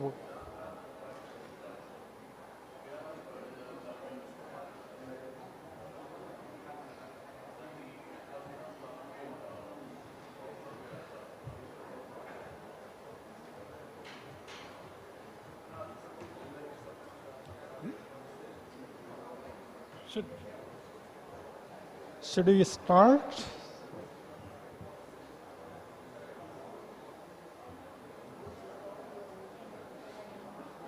Hello and good morning.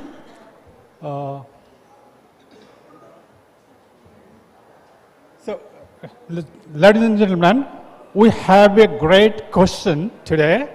That's are we rightly managing and sharing the fish in the bay? This is the transboundary fishery crisis in the Bay of Bengal. Actually, we are looking for somebody who can answer the question. But before getting the direct answer, let's have a talk and analyze the situation. So we have 8 countries surrounding the Bay of Bengal. There's India, Bangladesh, Myanmar, Thailand, Malaysia, Indonesia, Sri Lanka, and Maldives. So, but out of these 8 countries, 5 countries are located closely around the bay. That's India, Bangladesh, Myanmar, Thailand, and Sri Lanka. These 5 countries have extra advantage to have a regional cooperation in managing those species. And within these 5 countries, we have 3 closely related countries that India, Bangladesh, Myanmar have another advantage to have another regional cooperation regarding the shared stocks. There are several species that we call transboundary species. Transboundary, we mean the species do not care about the border or boundaries. They can travel around the sea and they don't care about the visa or passport or something like this. So they happily travel, but we've shared the fish stocks jointly, but we don't share the management or don't take responsibility throughout the region. So we have, these are some representative species. This is not all the species. There's swordfish, sailfish, yellowfin tuna, mackerel, but there are many other tuna species like skipjack tuna, Indian mackerel. These are the shared species. We shared them, but we don't manage together. That is the issue. And here is another iconic species that's not only for Bangladesh, but also for India, Myanmar. That's the national fish of Bangladesh and also the GI product, that's the geographical indication of the country. And this is the single species that share about the 12.2% of the total country's fish production. That's the 4.6 million tons. And these species contribute about 0.55 million tons a year. And Bangladesh set a great example of managing the fish stocks and reviving the declining population. That's the Hilsa. In 2001, 2002, and 2003, this species was declining rapidly. Then government and taking all stakeholders together, they initiated the Hilsa Fisheries Management Action Plan and implemented it, and gradually these species revived. And in the 2002-03, it was below 2.2 million tons, the annual production. But due to this revival, now the present cash becomes about 0.55 million tons. But the revival was not equally contributed. When the species was reviving, then the government took another initiative with the help of USAID, that's called EcoFish. That's started in 2012 and continued up to 2019. That the first phase of this project that created awareness regarding the management and organized the community to participate in the management. and put together all the stakeholders, so the species revived rapidly in that period. Now it is quite stable, but the management initiatives and other efforts, including the incentive-based management, that the government provides some livelihood support, like the rice, 40 kg rice per month per fishers, I mean the enlisted fishers every month, and also different type of alternative income generating activities that's supported the management initiatives. Now we have different threats regarding the regional management. That first comes the overfishing. The overfishing, I mean the growth of overfishing and also the recruitment of overfishing. Growth of overfishing means that we catch the juveniles before growing to adult or growing to a catchable size. So that's the one of the major problem in this region. And then another one is the catching the brood fish. That's recruitment hampered catching this.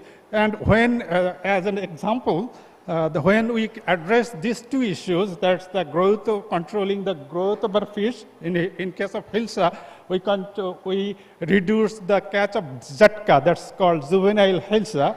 Then it revived, and also when we protected the brood, then it revived again. So these two issues is very important, and it is applicable for all the species of the region.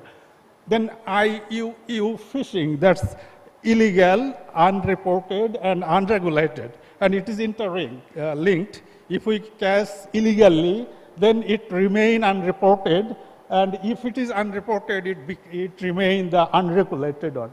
So this type of situation we need to be improved through our MCS, that's the monitoring, control, and surveillance, using the modern technology that can be addressed. And the next one is the pollution. That's another joint issues. The countries say that are far from the Bay of Bengal, but still they can contribute in the pollution, but also the impact of one country can goes to the shared by the other countries. And here pollution, I don't only mean the industrial chemicals, other pollutants, pesticides, and other things, but I want to focus on two special issues of the global crisis, also the regional crisis. That's the plastic pollution and the net pollution. That the plastic pollution, when it degrades and become the microplastic, that is the one of the most health hazard. But above that, when the huge quantity of plastics accumulate in the sea, they create a dark zone that's hindered the productivity, and if productivity hampered, the plankton production hampered, that reduced the carbon sequestration, and also that means it's enhanced the climate change as well. So that is the issue. And another one is the discarded nets. That is another threat of the biodiversity. That's when degrade, it's become the microplastic. But when it is in the normal condition, they entangle different huge biodiversity, and we call it ghost fishing. That's the unknowingly we are fishing using throwing these discarded nets. So that's the important issue. And last one is the climate change. That's also the combined issues of the not only the region but also a global problem. And we need to address this climate change and the pollution issues jointly, especially focusing on our region. Now, what we can do for this situation? Say, we can have a regional fisheries management. That doesn't mean only the fish stocks, but also the pollution and that's the ecosystem health is the issue. Without maintaining this ecosystem health, we cannot get the sustainable production of the fisheries. So if we can do this, we can get the sustainable management, we can reduce the IIU fishing, we can improve the production, and if we can improve the production, fishers' income can be improved. So there are the fishers issue. Dr. Nahid can talk about the fishers and livelihood issues. Thank you.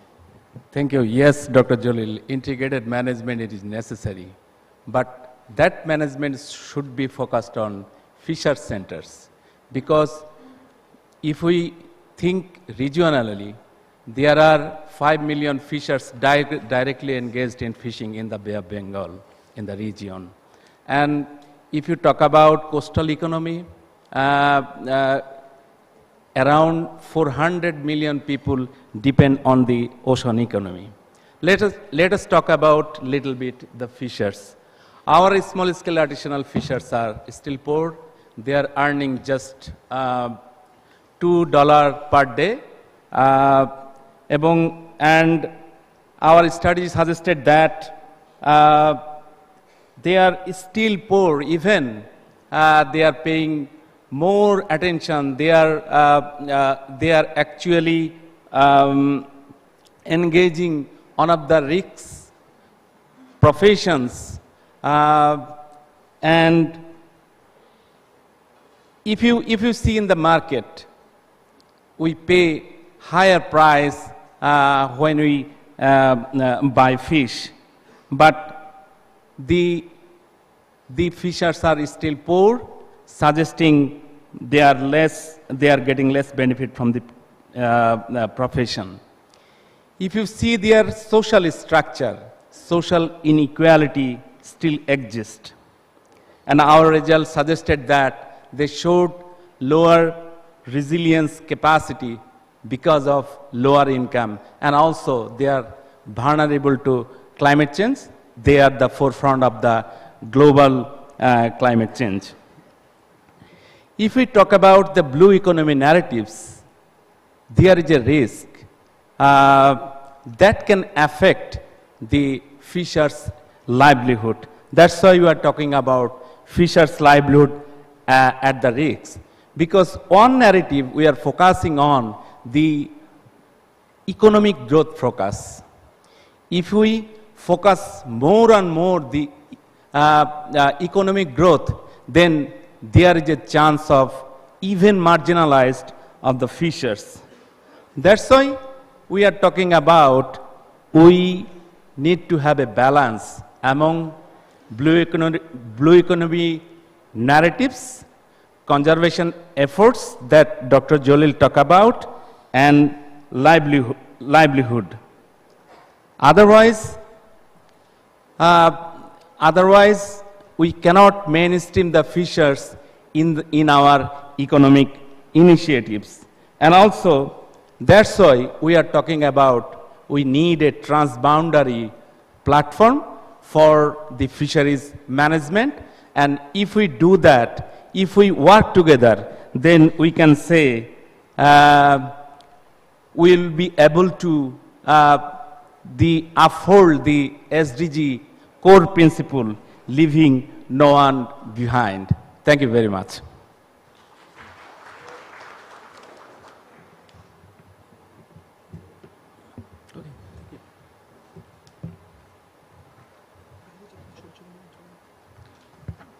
Thank you so much. Now I would like to request our panelist member to come forward for a formal photo.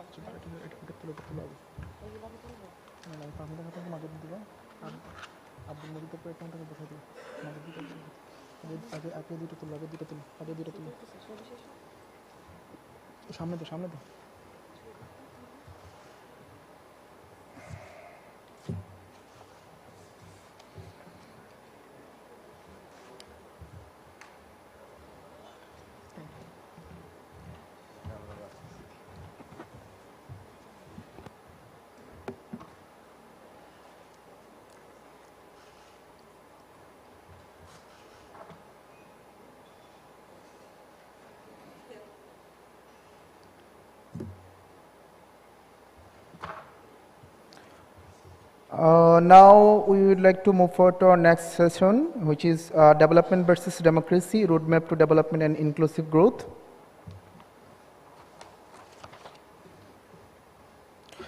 For this session, we have Jovan Rektovic, former Foreign Policy Advisor to the President of Serbia, JP Singh, software engineer, entrepreneur and activist, Mohammad Abdul Majid, former Chairman NVR, Lee Jen-kyun, South Korean Ambassador to Bangladesh, Leonardo Pez-Navas, International Intelligence Analyst.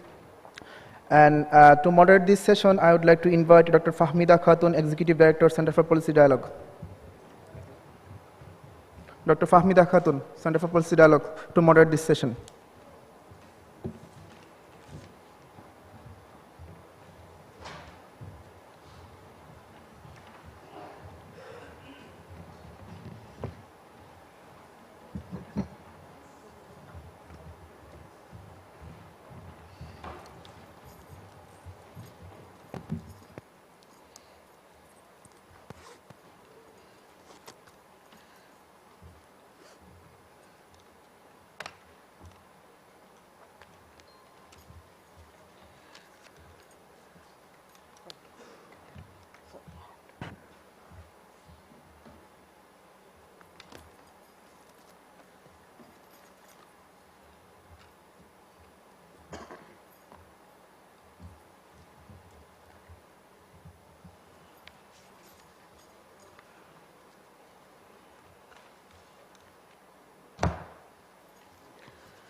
Good morning.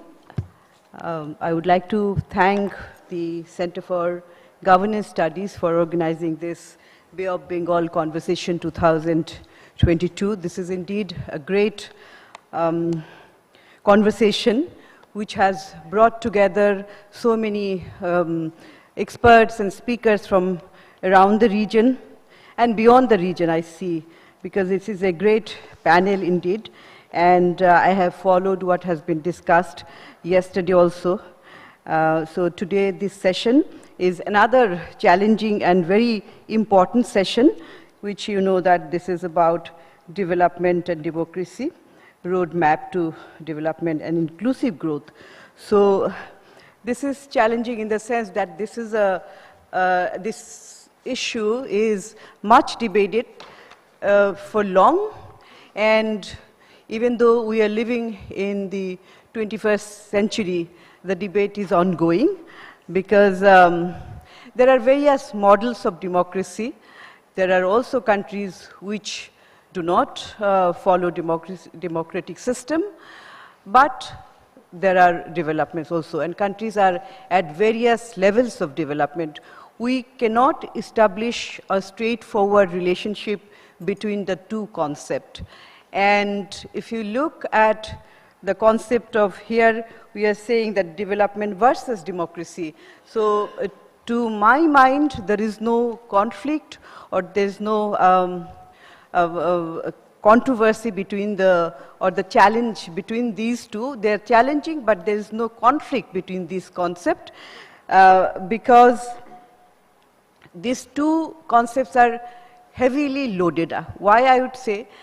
Because if you look at the development issue, I'm an economist, so I look at it, I would like to decipher a little bit that development is not merely economic growth. It encompasses many other aspects of lives. It is economic growth, but at the same time, it is also about social progress. It is about taking care of the environment, it is about governance, it is about individual freedom, and it is also about people's choice. And ultimately, it is about the welfare of the people. And if you look at the concept of democracy itself, I'm not a political scientist, but what I understand as an economist and as a common citizen, it is not about just voting. Democracy involves a larger role of citizens. People would vote in a free and fair environment, but people will also have their say in any decisions which can have influence on their lives. any economic decisions, be it taxation, be it subsidies issues, be it any other economic or social issues, any law which has to be passed by the government of the day, those are also covered within the realm of democracy. So both these concepts are heavily loaded. So it is, and as I said, this is not a straightforward. But as has been mentioned in this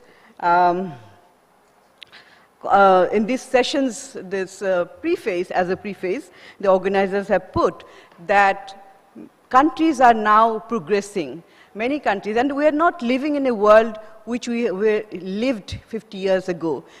Countries have progressed economically, socially, and also politically.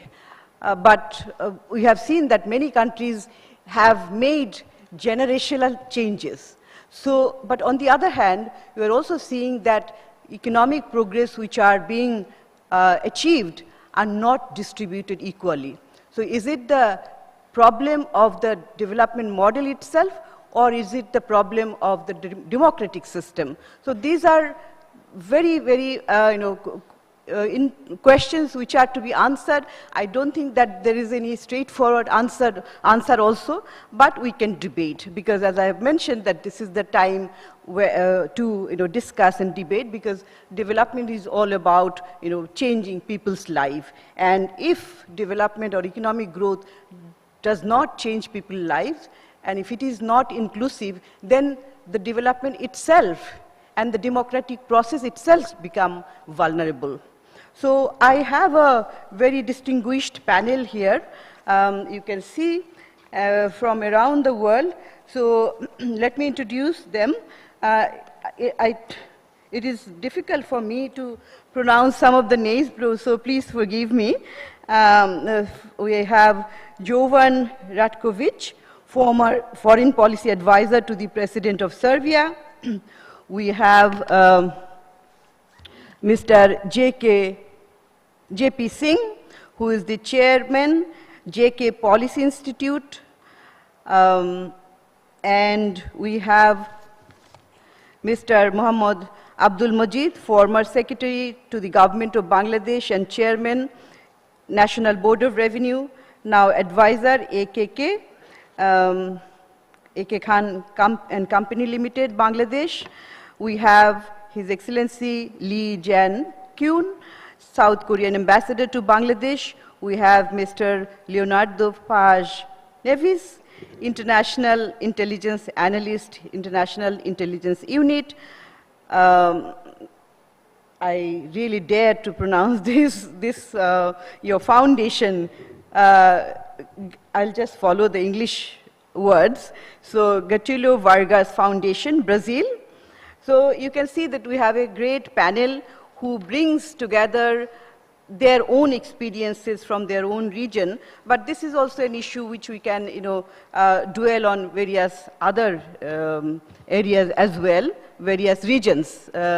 So I would, the format of the session, we have very limited time, as you can see, because we have a compact program throughout the day. So within this limited time, what I would like to request my panelists is that please make your introductory remarks within 4 minutes, and then I will open the floor, and from there I would expect very brief comment or questions to any panelist, and then we will come back. If we have any time left, then I will come back to my panelists for their last remark, 1 minute remark, but if I don't, I'm just, I apologize in advance that I may not be able to give you time. So let me start the proceedings.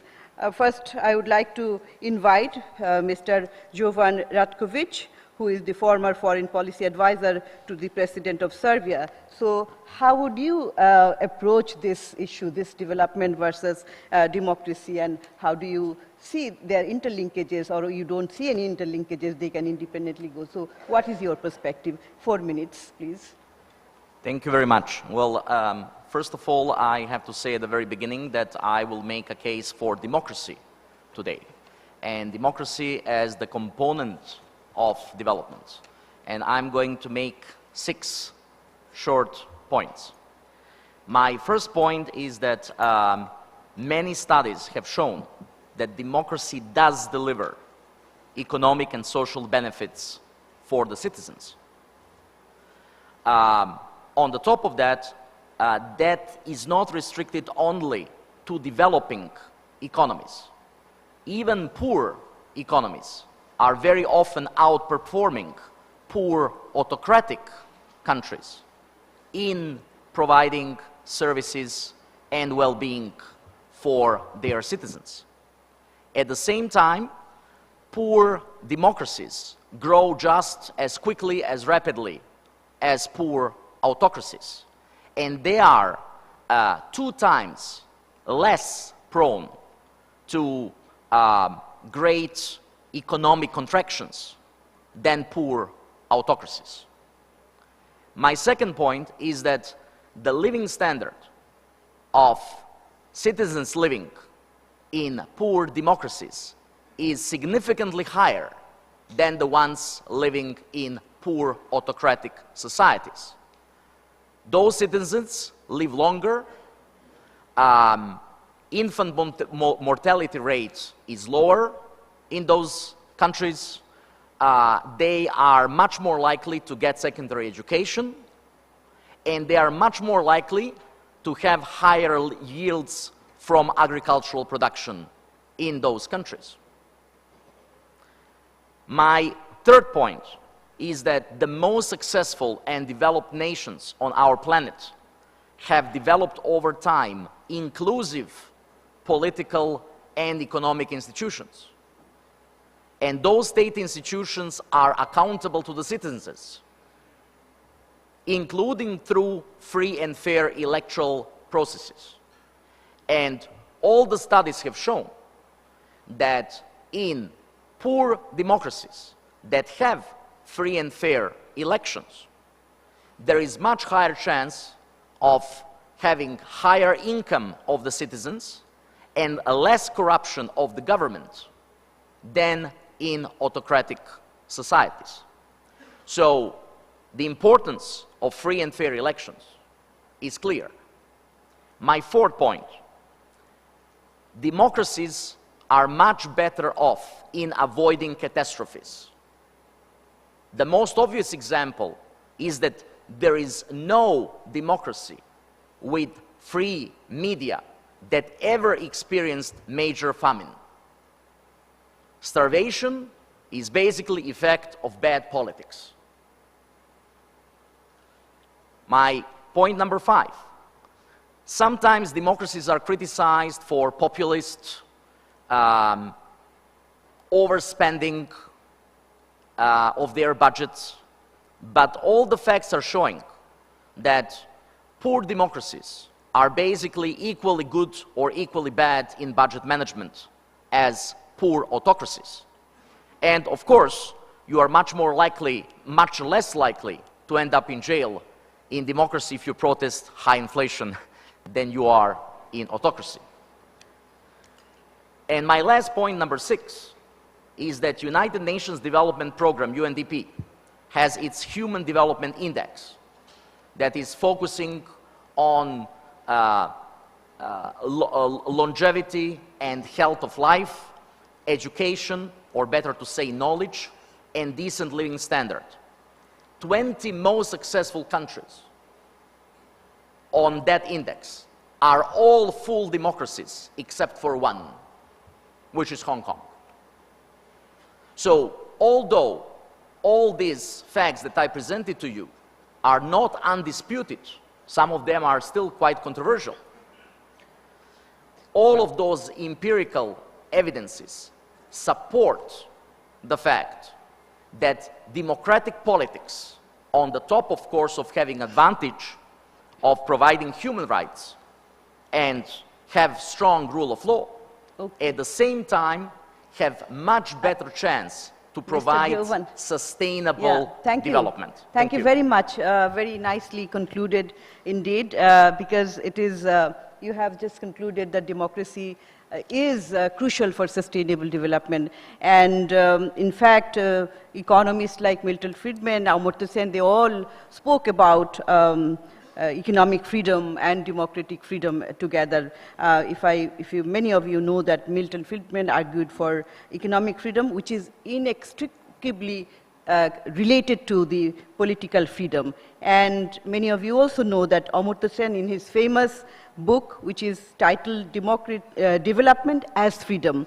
where he argues for freedom is both the end and means for development. So I would now move to the second speaker, who is Mr. J.P. Singh. I have introduced him. He is the chairman of JK Policy Institute. Over to you. And you also have 4 minutes. There is this screen which will show your time. Sure. Thank you. There is a famous saying in India that you can't go to bed empty stomach. So for me, democracy complements development, and development complements democracy. So when India got independence, and there were few schools of thought who were of the opinion that India is not ready for the democracy. But then we are a democratic country now, and we have seen all over the world, if you want to see higher growth, then you can see China. You have seen 20% growth in the last years. So that is impossible in a democracy. So in the same way, but when there is a high rate of development, so there are so many crashes as well in China. So in India, there has been stable growth. So democracy gives you a stable growth, and the risk is also very less. And that was on development and democracy. And if I talk about more on that you will be getting your rights will be addressed. And for example, here in India, so we have a democracy, and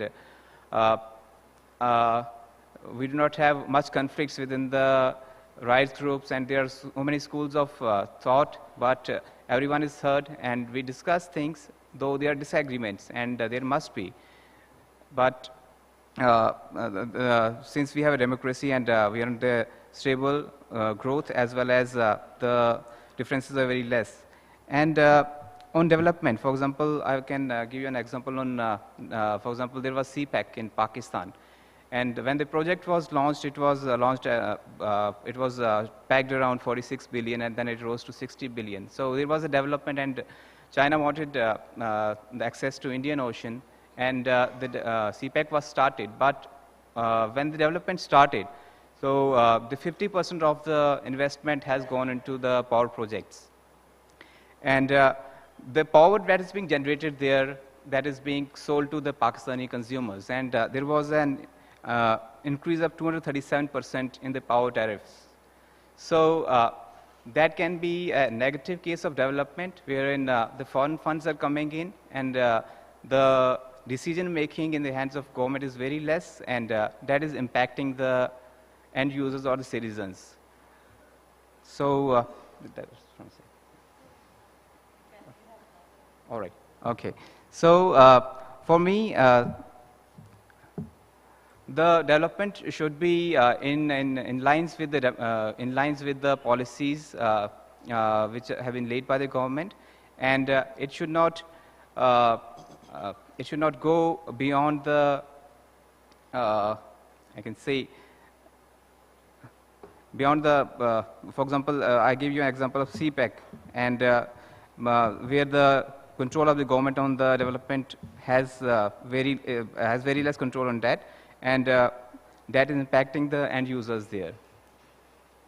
So there has to be a balance between both democracy and development.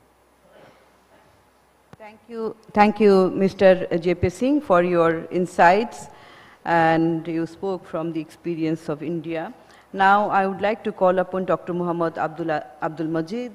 We all know him. He is the former Secretary to the Government of Bangladesh and Chairman of NBR. So over to you.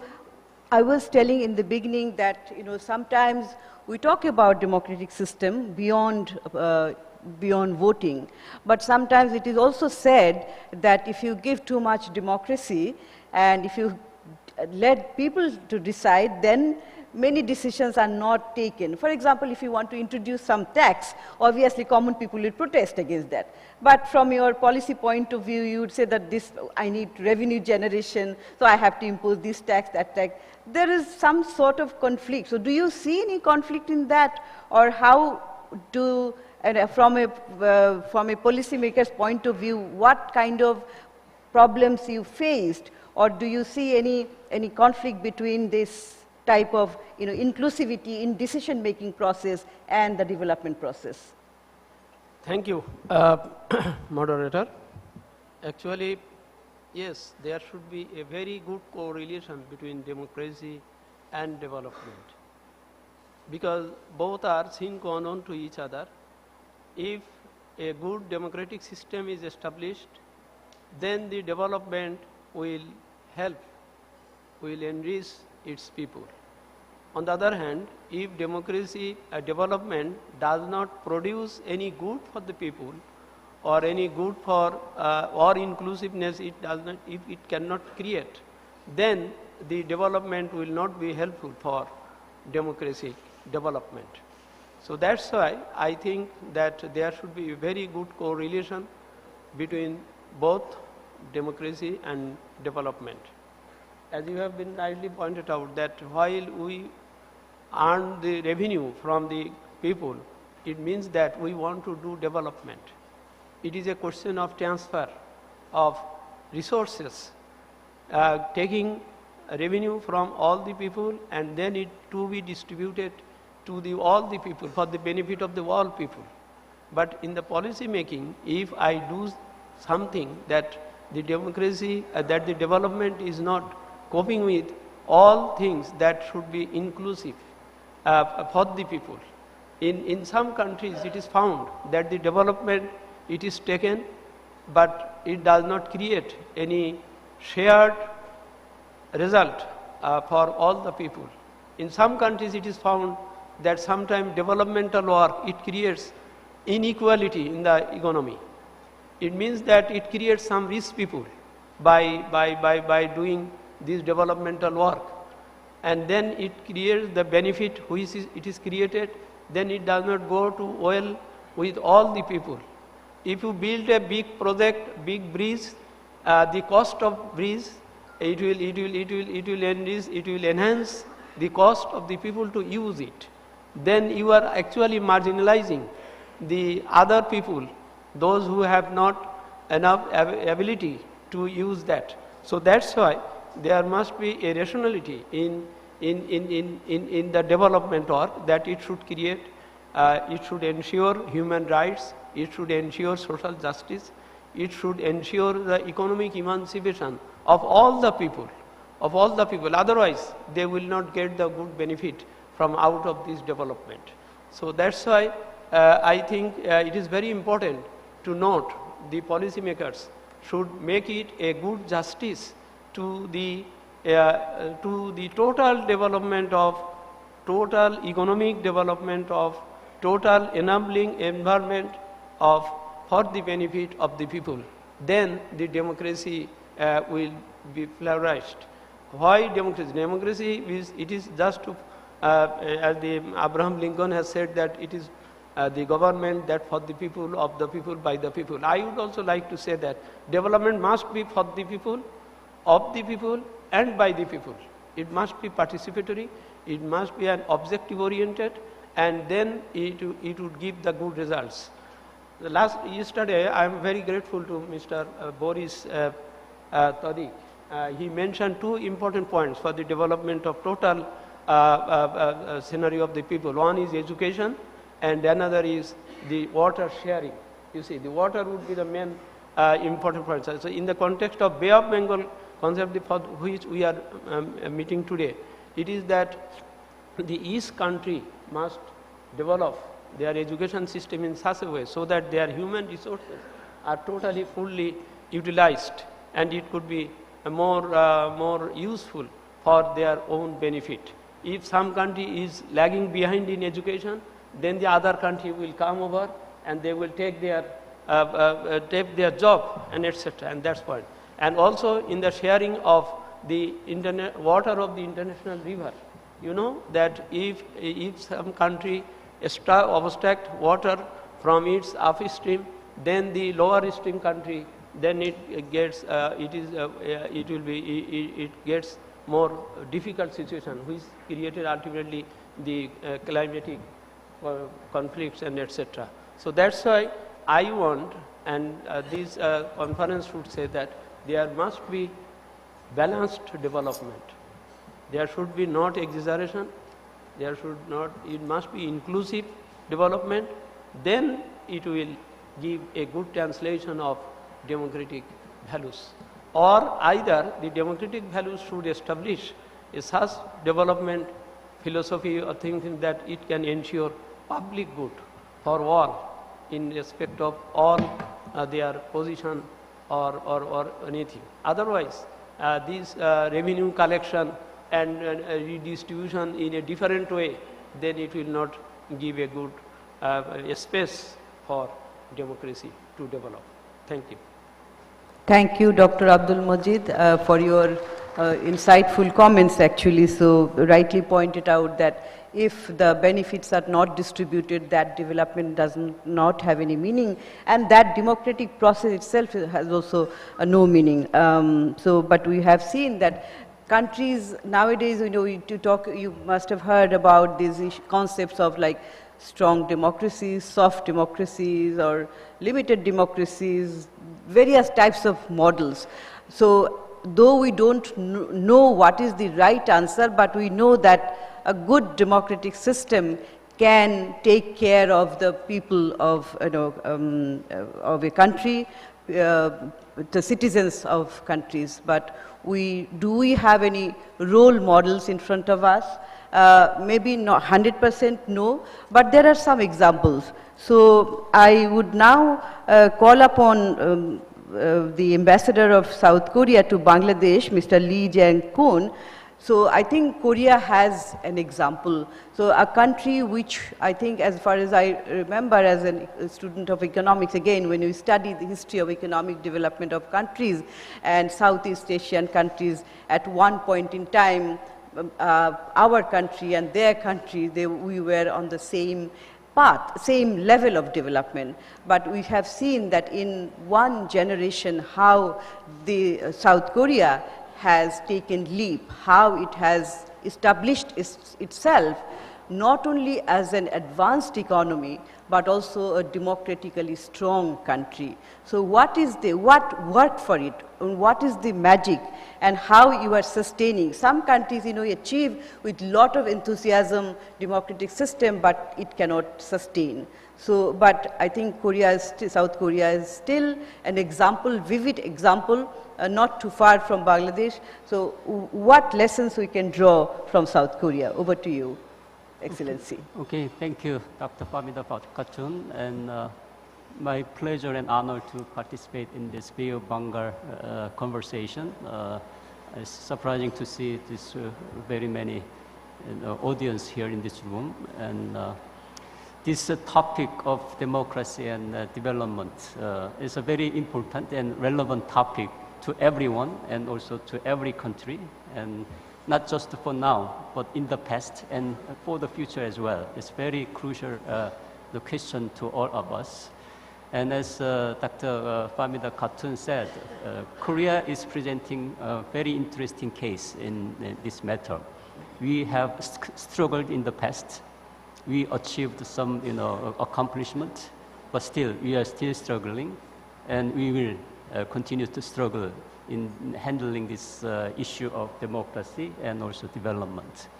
But my answer to this question, the question of a nexus between development and democracy, I would say that democracy does not guarantee development.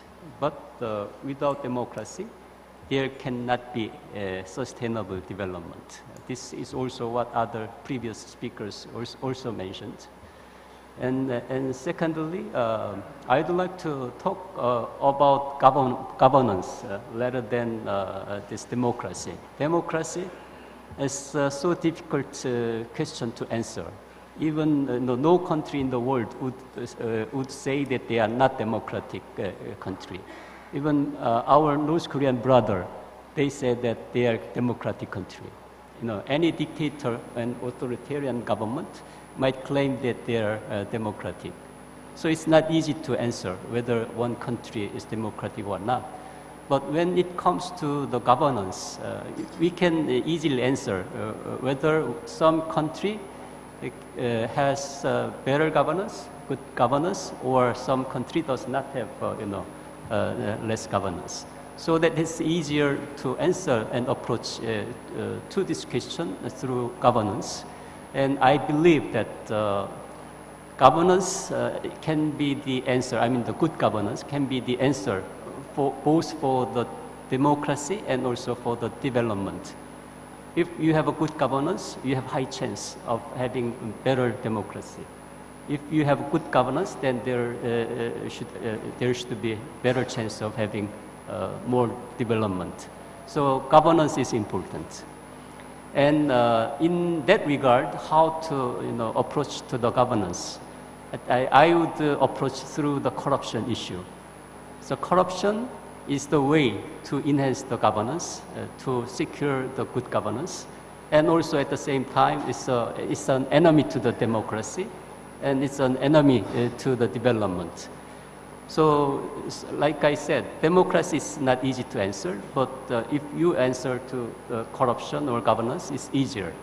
So, the corruption, and by eradicating corruption, you can enhance your governance. And by enhancing your governance, then you might have higher chance for democracy and also for the development. And Korea's case is exactly the case that showed this happened. And I made some research, you might see in the backboard. So I looked up many indexes, the democratic index by EUI, and also transparency index, ease of doing business index, and also this humanitarian index, human development index. If you see all the indexes, the countries in the Bay of Bengal, in terms of democracy, in the medium range, so not that bad in democracy. But if you see the transparency index or ease of doing business index, even human development index, you see many of Bay of Bengal countries are in the bottom or lower. So, so this, enhancing these indexes might be a good way for achieving democracy and development. And as the time is up, I would say up to here. And if there's any question, I would be happy to answer. Thank you. Thank you very much, Excellency Lee Jan-kun. Indeed, this table says it all. I think what you tried to emphasize is the issue of governance and corruption. I think these are also pillars of both democracy and development. And as we mean by democracy, we mean people's participation and accountability. So if a government, democratically elected government is accountable to people, I think there will be more transparency and more improvement of governance. It is unfortunate to see that our South Asian countries were lagging behind, which is also reflected through the economic situation. We also have a lot of potential within South Asia, but I think the potentials are still unexplored.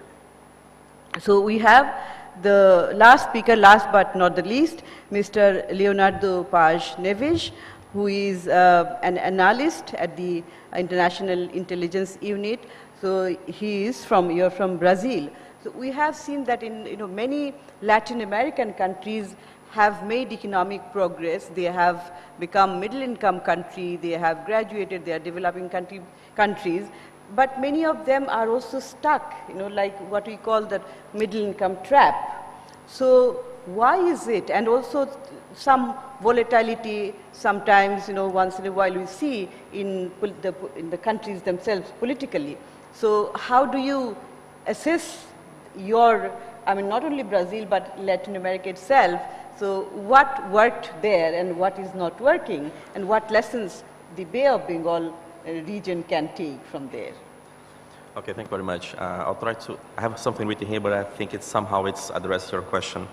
First of all, special thanks to the organizers, especially the Center of Governance Studies here in Dhaka in the person of Silu Haman. Beginning to answer this question, I can say that I was in 2012 in India discussing development policies in South-South cooperation. Back then, Brazil, yes, was within a development boom.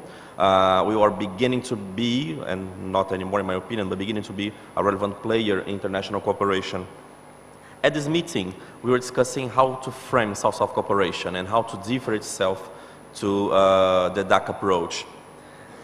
At this meeting, our German colleagues there were discussing to us and tried to pressing us to include more elements of democracy, especially trying to connect finance to democratic elements, especially things like good governance, rule of law, gender transparency, gender balance, and the list goes on. We from Brazil, and I think in South America in general, we were listening closely to our colleagues in Germany.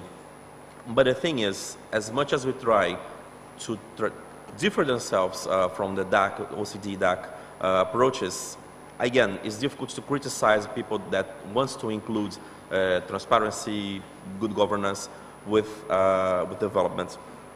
But the thing is, I remember on that day that my colleagues on the coffee break, my colleagues from Rwanda and India especially, were discussing that it's difficult to take for granted the approach from the Germans. And they said something like that. We have to bear in mind that we are talking about places that do not have electric system, that places that with severe food insecurity that cause widespread famine in every dry season. They said, it's sad, but development sometimes cannot wait democratic institutions. They take too long to build. And I was impressed by that time. Not the contents, because I have read that in the literature in general, I have discussed that with other friends, but how they said it and the example they gave to us. And there I learned two important things. First, the importance of coffee breaks.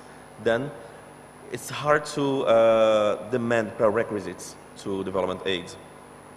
You see, when we study institutions, we come to understand indeed that democratic institutions and development institutions are of a different nature. Development usually requires far and rapid change. Democracy in general is essentially a conservative system of power that should produce consensus and incremental change. Development is require non-consensual steps, require coherent and policy path, and demands a long-term commitment. And sometimes, and that's especially the problem in Latin America, in my opinion, democratic alternance of power sometimes hinder the process of long-term commitments. When you study the literature in general, we see that the democracy and development nexus has more or less 5 paths. The first is democracy, development first, democracy second. I mean, the idea is that when you develop, democracy might flourish. Second, democracy should come first. And that's the idea that rich countries, since they are democracies in general, democracy begets wealth and development. 3, economic developments would inevitably lead to democracy. Again, once you development, sometimes when you reach a certain income per capita, democracy would come naturally. 4th, democracy does not necessarily lead to democracy. So the idea is that perhaps authoritarian countries might say, okay, we're delivering wealth, we're delivering development, so why do you need democracy? And the 5th, which is interesting, is that perhaps development and democracy are not related. I mean, regimes and development are not related per se. It's difficult to connect a causal relationship between them. The problem is, yes, from my anecdotes and from this literature in general, we can say that it's difficult to say that development needs democracy to advance. And also it's challenging to accept the narrative coming from the rich countries in general, saying that we have to adopt democratic practices before coming to the table. So I'm jumping to the conclusion before my time. The thing is, we are in the 20th century. That was in the 20th century. In the 21st century, it's impossible to do that. Development should not come only about income-based progress and ignoring human life advancements and quality of life. Development must have non-economic requirements. Jumping to the very end, I think that sometimes you have to take in a perspective that you can use some tools, some methods like participative budgeting, and I can talk about that later, to increase the potential of getting democracy elements on developments. Concluding, development is about results, democracy is about the journey. In the 21st century, the argument in favor of ignoring democracy for economic development is not acceptable anymore. Development and democracy are components together, so they are indispensable preconditions for human welfare. We should avoid creating a dichotomy between them, and we should work as hard as we can to connect them. Thank you. Thank you very much for your insights. We have about little over 5 minutes to end the session, and as you can see, there are back-to-back sessions. So I will open the session, but I will limit it to 5 comments or questions so that I have at least 30 seconds for each to talk. So please limit your comments, highest 60 seconds, not 1 minute, 60 seconds. So please, I will come to you. Please, yes. Please give a microphone to him. So just precise, focused comment. Yes. Right. You count on a counter. I'm General Amsa Amin, and a former ambassador, and now deeply in politics, like many of my friends. My comment, democracy do not have a single standard. Secondly, democracy, development without democracy is a recipe for crony capitalism. It cannot be inclusive development. Third point, I don't know, I still have a few seconds. Third point, South Korea, ambassador. This doesn't show the real time, it starts late. I believe you had about 25 years of military rule and then graduated to democracy. This is an example. Our biggest problem is this debate, and it is very artificial debate. There simply cannot be democracy, as Dr. Majid has said, cannot be development without democracy backing it up. Thank you. Thank I think you. we got your message, very sharp message. I'll give to this gentleman here. Please give the microphone there.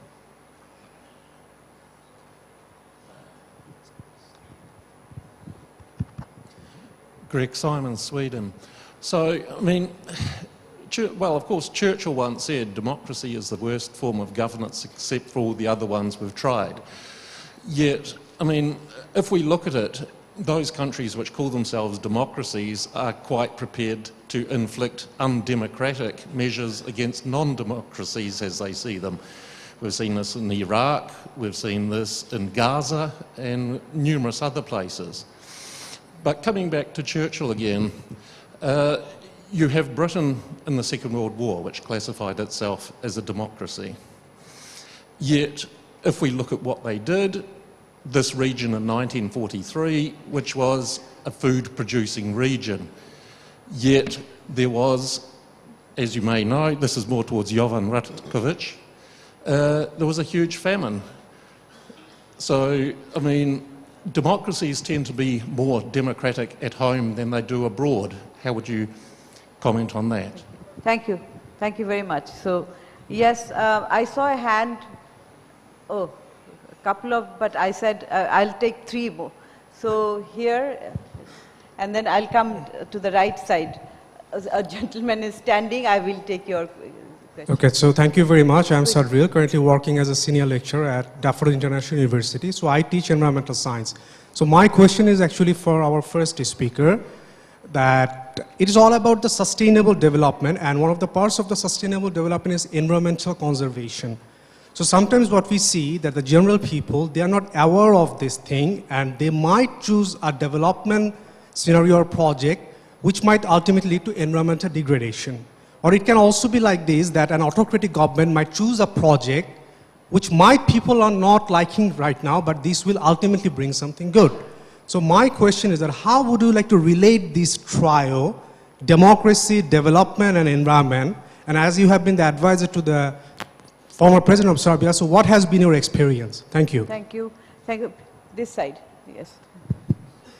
Thank you very much.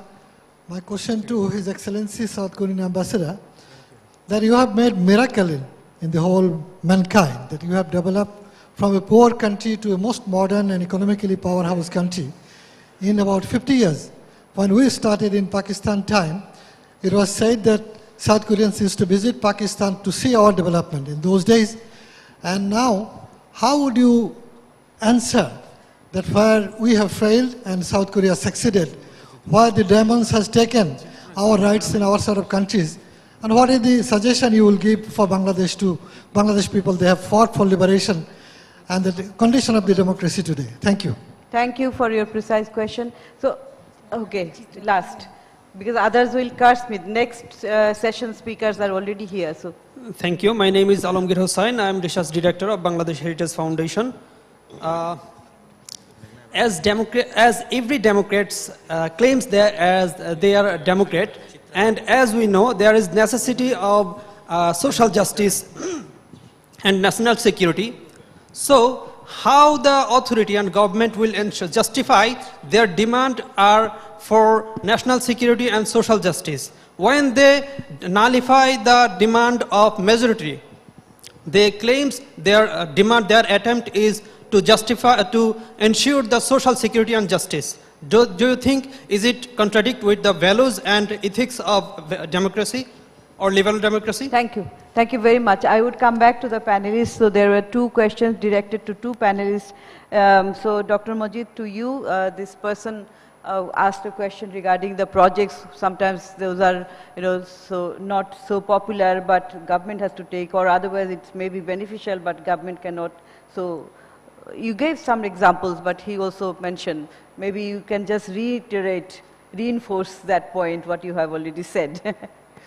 Yes, a very good question, but the question is even that the revenue earned is for giving service to the people, to the system.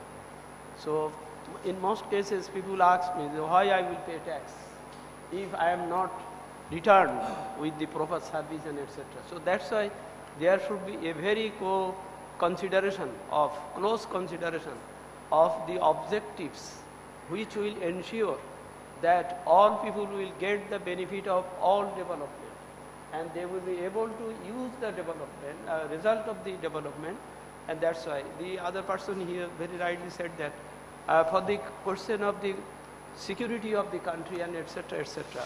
So all these considerations, all these points, all aim to be the benefit of the people, and that is the essence of democracy. And if it is done, then I think it will be okay. Thank you. Thank you. And another question to Excellency, South Korea's example again. So Korea's economic development has been largely done during the authoritarian government, non-democratic regime in 60s, 70s, and 90s. Then came democracy. Korea became a full-fledged democratic country only in 90s. But during this democratic period, Korea became the world leader in economy, especially become a 7th largest trading country, 10th largest economy in the world. So we achieved development, but we become advanced economy during democratic system. So now without democracy, Korean economic development might not be sustainable. And to us, democracy means empowering people and freeing people.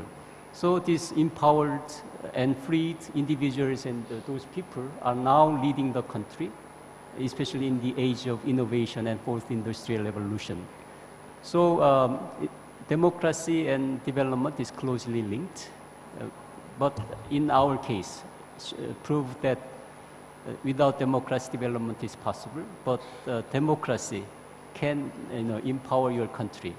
Then you can take the country status into a higher level. And this is what the Bangladesh is now faced. So for that, again, issue of corruption, solving this issue of corruption and having good governance might be more necessary than trying to achieve some democratic questions and issues. Thank you very much. I'm very sorry, I apologize. Sincerely, there's no time at all, and we also will not be able to solve this problem even if we discuss throughout the day. But I think the underlying message from this session is that you need democracy, you need development both, and in order to sustain both these very crucial rights of human being, you need governance, you need to reduce corruption. Those issues have also come up, and I'm really sorry to the audience as well. And of course, we had a fantastic panelist who had expressed. I'm sure if we had more time, we could have heard from them and from you also.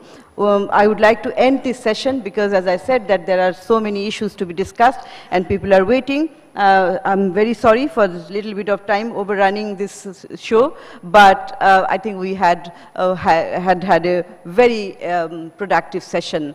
Thank you very much. Look forward to see you again. Stay safe. Thank you so much. I would like to request our panelist member to come forward for a formal photo.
Thank you. We would like to move forward to our next session. Our next plenary session is on a new grammar of geopolitics. For this session, we have Dr. Nancy Snow, Founder and Director, Global Persuasion Strategies, East Asia and USA.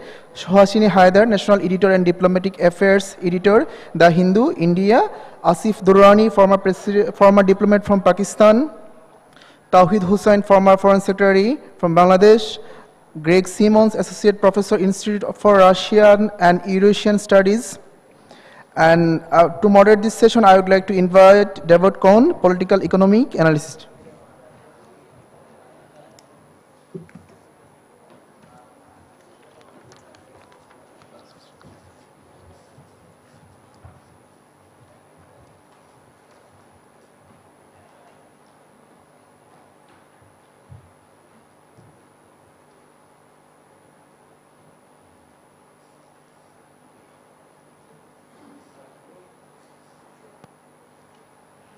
Good afternoon, everybody. Welcome to the panel on geopolitics. I know that this panel is the only thing preventing your standing between you and lunch, so we will try to be brief. We are running a bit late on schedule. To briefly introduce myself, I'm Davor Kunz, and I work with the European Investment Bank in Luxembourg, otherwise the native of Croatia.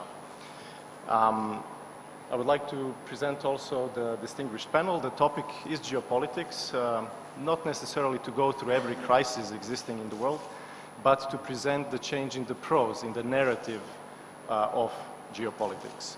And I wanted to indeed start with Nancy, who is fashionably late.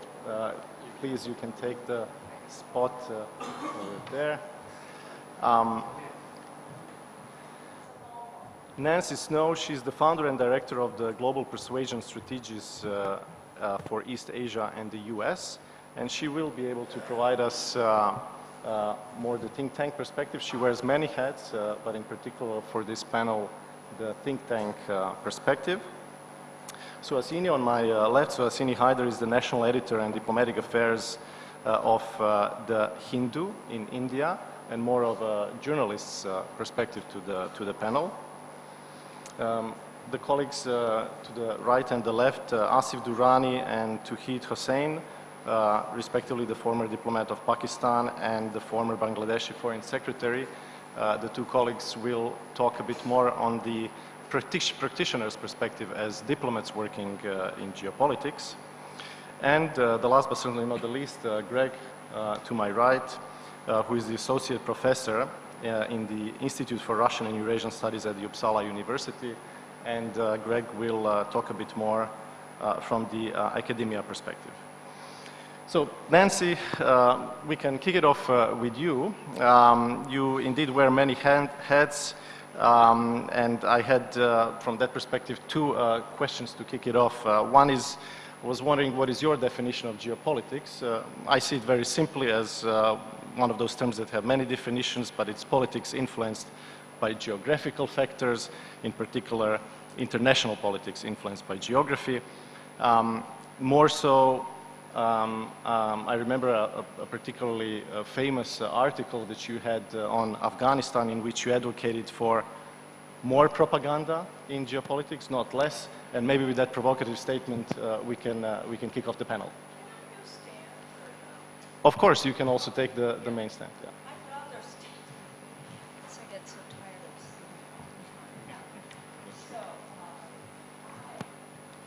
Hello, everybody. How are you doing today? I am not going to define geopolitics because we have 4 other people to follow who can do that. I just really wanted to share with you a little perspective that came from 20 years ago. It was mentioned that I wrote a piece called "We Need More Propaganda, Not Less." And before I read that article, that short essay, and put it in context, let me share a couple of quotes for us to consider, because I don't really head up a think tank. I'm just a thinker, like everybody else in this room. And I often use quotations to think a little deeper, to contemplate. So here's the first one from C. Wright Mills, The Sociological Imagination, 1959. He writes, "It is the political task of the social scientist, as of any liberal educator, continually to translate personal troubles into public issues, and public issues into the terms of their human meaning for a variety of individuals. It is his task, let's add her task too, to display in one's work, and as an educator, in one's life as well, this kind of sociological imagination." I love that quote because we've got to use our imagination to get through every day and to get through so many global crises. Now, the second quote is a little longer, so bear with me. And this is from Aldous Huxley, and he writes, "If politicians and their constituents always acted to promote their own or their country's long-range self-interest, this world would be an earthly paradise. As it is, they often act against their own interests, merely to gratify their least credible passions. The world, in consequence, is a place of misery." and he writes about two types of propaganda. And he says, propaganda in favor of action that is consonant with enlightened self-interest appeals to reason by means of logical arguments based upon the best available evidence, fully and honestly set forth. That's one type of propaganda.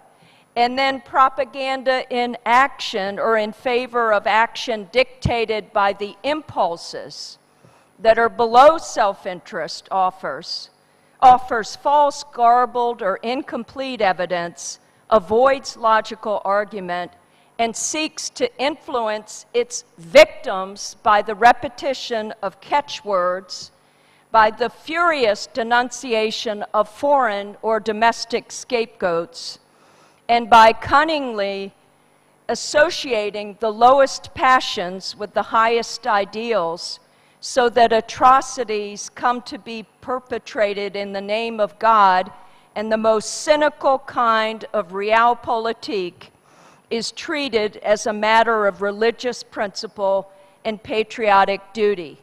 This is from Brave New World Revisited, 1958. The chapter is Propaganda in a Democratic Society. Aldous Huxley actually died on November 22nd, 1963, and today is the 59th anniversary of John F. Kennedy's assassination in Dallas. So I'm going to let you in on an open secret. We as social scientists have largely let down global civil society. We have not translated personal troubles of people into public issues, and public issues into larger meanings for humanity. We have not aspired and reimagined a better society. We are often ego-driven. We're in search of likes and citations. So of course we speak in euphemisms. We want to be included, feted, awarded, heralded in our work. The elites beckon us their calls for more grant money. I'm referring to myself too. I'm not pointing fingers. The bottom line is that this panel is about peace. It asks us about peace. Is peace possible? Well, peace isn't good for business. War is good for business. Invest your son.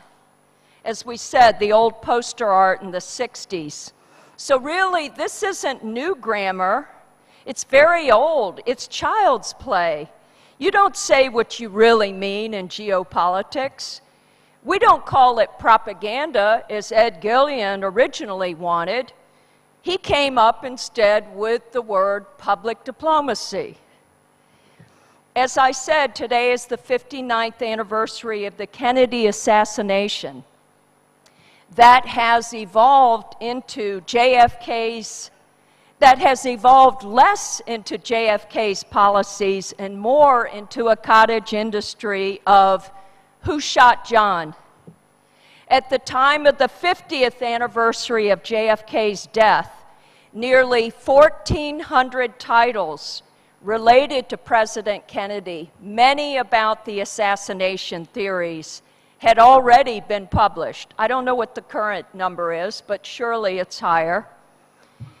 By comparison, 10 years ago, over 3,300 titles related to Abraham Lincoln, many about his assassination, were published in that same 50-year period after Kennedy's death. Both men died by gunfire, by violence, one with graphic color video and moving images showing the aftermath of a shot to the head. Not just violent words have violent ends. Violent images inspire more violence. They are seductive, addictive, and a form of pornography at times. Now I want to advocate for something that may seem unorthodox. I don't think we have enough propaganda in the form of propaganda for peace. And hear me out. let's go back to October 2001. The U.S. invaded Afghanistan on October 7th, 2001. Within weeks, less than a month of 9/11. Small note on the timing, so we could go towards the conclusion of the intro and then we go back to the panel. Thanks. Okay. Anyway. All right. Let me just read my article to you. On October 7th, 2001, the U.S. President George W. Bush announced that the U.S. had begun military action in Afghanistan. The initial strikes were against al-Qaeda terrorist training camps and Taliban military installations. In August 2021, the U.S. withdrew the last of its troops from Afghanistan, ending its military presence of 2 decades. So I wrote this piece 21 years ago, and I just want to share it with you. We can maybe continue it within the panel, because let me just finish it, and then you can go ahead with the panel if you don't mind. Yeah, we had like 5 minutes intro on the... Yeah, okay. I just want to finish my remarks, if you don't mind. Would you all mind? Just for the article. I just want to share the article with you. What's that? Absolutely. I'm not going to even stay on the stage afterwards. How's that? No worries. Please do take a minute to finish the point, which I think is really good, the propaganda for peace. Please take your time.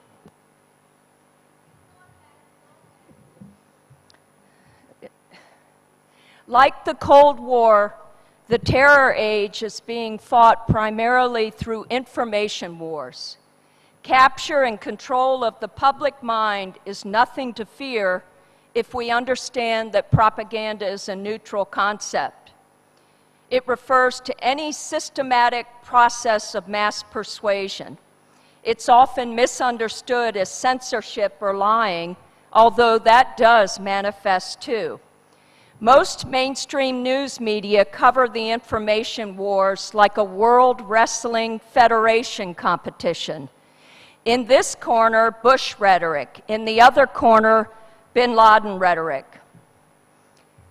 Governments and stateless leaders have always used propaganda campaigns to wield their centralized control of message management at the expense of those who cannot.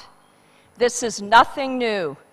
The problem with focusing a spotlight on official sources of information is that we end up parsing words. Let's broaden the propaganda landscape. Did September 11th end the march toward deregulation and private concentration of global media? No, it didn't. Official sponsored information is now more centralized than ever. We need more attempts by global citizens to arouse world opinion to the product of peaceful coexistence. We need more attempts by citizen agitators who, like their corporate globalization activist sisters and brothers, are trying to wake up the world to power concentration. And I think I'll just end just that because, you know, you put me off. Many thanks, Nancy, for this inspiring intro. What I very much take out of it is indeed propaganda is good if it's propaganda for peace. On that note, I want to turn to Suhasini on my left and her journalist perspective.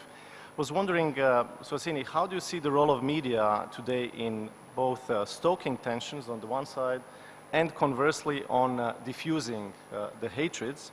In particular, I was wondering on 2 points. How do you see the Russian media's performance, the types of Soloviev that we see so much on all the tweets that we look at every day?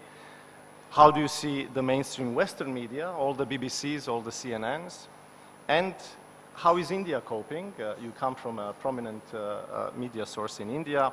We see the remarkable eloquence of your foreign minister in responding to the courting of the Western powers for India to take the stance in the Ukraine war. Thank you. I feel like I'm on a buzzer round here. So, thank you for those questions because they pertain really very much to how we as journalists see the grammar of geopolitics changing. And the first response I would have is that the divisions we as journalists are now reporting on seem to be much deeper and much more entrenched than perhaps we had expected before. So if I were able in my 5 minutes to just give you 5 areas where I think the grammar of geopolitics has changed, I will use a little jargon. I'm happy to expand later on it. The first is this idea of polarized views. There is no one truth, there is no one war. When we see reports about one side losing something, on the other side, the report seems to suggest there's actually great strategic victory in whatever has happened. But beyond that, the divisions have been political, also economic, and I spoke a little bit about the de-dollarization of the global economy and where that is going to lead post the Ukraine war, and also cultural. So when you speak about the Russian media, the US media, how they see it, we're not only seeing conflicting points of view coming across, we're actually seeing one side shut out the other and then the other side shut out the other. Where have we seen a war where we find ballet shows being called off in parts of Europe because they are Russian, or the way the Russian government has gone about shutting down media organizations inside Russia that don't adhere to their point of view. We're seeing a kind of, cleavage of the mind which we really need to address. The second place where I think, and I think this is lending to all of us in India, in South Asia, we are going to have to begin to choose in this whole cleavage.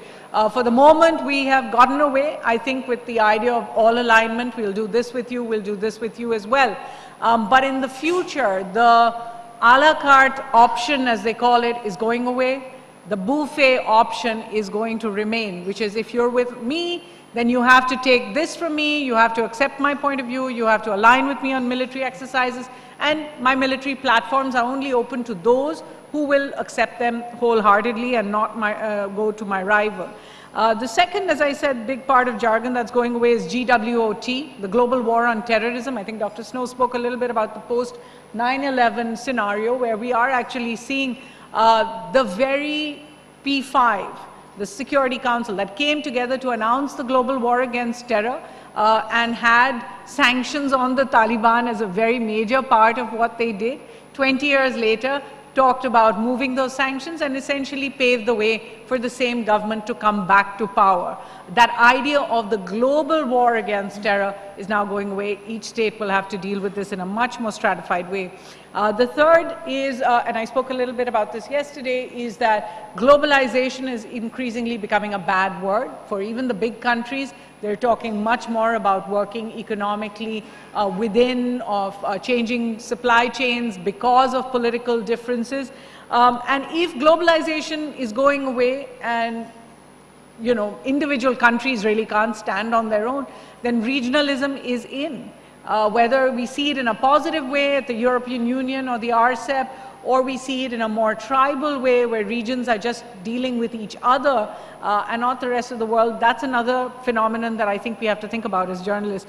The fourth, I think, is the post-World War II order of the world, the global world order, the GWO, is also something that is being reconstructed. We are today living in 2022 in a place between the old world order and before the new world order actually gets defined. But I think we're seeing more and more of that. And finally, I will say, and Dr. Snow referred to Aldous Huxley's positioning of the idea that leaders are not necessarily doing what's in the long-term best interests of their nations. I would go further and say populist leaders are now not just on the rise, they're well entrenched, and they are working not by that national long-term self-interest, but by the next election. And we see this again around the world where this translates into a kind of xenophobia, anti-immigration stances, anti-globalization, more protectionist stances, anti-media. The media is the enemy. We heard this everywhere from the US to India to other countries. NGOs, especially foreign-funded NGOs, are another problem. We see this entire narrative of populism that is taking over and is informing also what you were talking about, the divided journalistic platforms, if you like. And these are all, according to me, trends that we see. They're not necessarily trends we have to live with. They're not necessarily trends we don't have to fight. In fact, I think we really do need to push back from them. But I think in order to understand how we will push back, we will have to understand this new grammar of geopolitics. Thanks. Thank you, Suhasini. Well put for these balanced and valued views. I turn now to the two seasoned diplomats, to Asif and to Hid. I want to ask you a bit more in your intros on 2 points.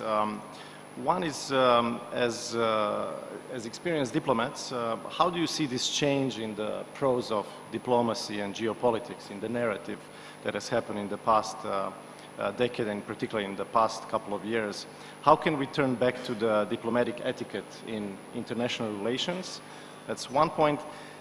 And the second, in particular on China, which has experienced a dramatic change in the past decade from a soft-spoken diplomacy towards increased assertiveness, both in behavior as well as in language. Please, the floor is yours. Asif, if you want to start first. Thank you very much. You have made my job easier. I thought I would go into the philosophy of geopolitics and all that, but somehow geography plays a role. And then if you're located in a particular region, so you are positioned, but it also depends what's the weight of the power. If it is the United States, it's neighbor to every country in the world. But if it's less than that, then they can choose their area for geopolitics. As diplomat, if I'm located in South Asia or on the conference of South Asia and Central Asia, and I'm also neighbor to the Middle East, then challenges and opportunities are different, and how we look at it. But when you talk about the new idiom which we are seeing it, I don't see it because I think we are revisiting the Cold War. We had the Cold War, Soviet Union got defeated, quote unquote, and then decimated into 15 countries. And now we are saying that it is replaying because Ukraine war is a Cuban Missile Moment for the Russians, whether we like it or not. So that will determine the new paradigm for the geopolitics. Secondly, new geopolitics, if I can read the grammar, will now focus and is already focusing on Indo-Pacific Alliance. It's the alliance building. Again, we are entering into alliance building stage. And whether the protagonists, they are going to succeed or not is yet to be seen. The jury is still out. Still, there will be many tensions, and already the tensions are there. Well, there was some silver lining during the G20 summit, and then President Biden's announcement that he is not for the Cold War. Let's see whether he is not for the Cold War, because no one could expect Russia attacking Ukraine even on 22nd of February or 23rd of February, but it attacked. And now we are seeing the results. It's nowhere. And then earlier speakers did talk about the propaganda war, and Suhasini has referred to that. It looks as if you look at the Western media, so then Russia will be defeated next week. And if you look at the Russian side, then you see that the things are in fact very much under control, and probably with the advent of the new year, everything would be honky-dory. The casualty in this process is diplomacy. There's no diplomacy played at the international level. The UN Security Council was supposed to be the protector of peace. It has miserably failed. In fact, it only worked for the very small countries like Burundi, like Liberia. And then there they could pass resolutions under the UN Security Council resolutions under Chapter 7, and then they could also enforce it by sending the troops. In the case of Ukraine, it can't happen because one of the power, it happens to be the veto-wielding power. So the veto itself has become a curse. So the new geopolitics, when you talk about, and in the new realm, then veto-wielding powers have actually become a curse for this world and for the peace. So here we will have to look at it. And then third aspect, which in fact to some extent kept some sanity, was the non-aligned movement, which kept a balance. And a slight reflection of that you could see during the UN General Assembly resolutions, in which substantive middle level and developing countries, they abstained on the resolution. Numerically, perhaps, what Americans and the NATO allies, they wanted to have, they could get it in terms of numbers. 141 countries condemned the attack. But population-wise, more than close to 70% countries, they abstained. And they gave a message because it's like a Chinese maxim that whatever, I'll cook the broth and you will eat it. So this is what has been done, that a crisis has been created and we, the developing countries, have been told to follow. So this is something that needs to be looked into, and I don't think for the time being there's any appetite for that, but hopefully in the coming days and weeks, non-aligned movement will come back and will be resected at least on this issue, whereby people, countries are told either you are with us or against us. So this syndrome has to be, in fact, addressed, and some remedial measures are to be taken. So I'll stop here. And, thank you. Thank you, Asif, for this perspective, which indeed sometimes is not fully appreciated, understood also in the US and Europe, the perspective of the developing countries. Similarly so, on the right side, please, you can take the booth here, of course.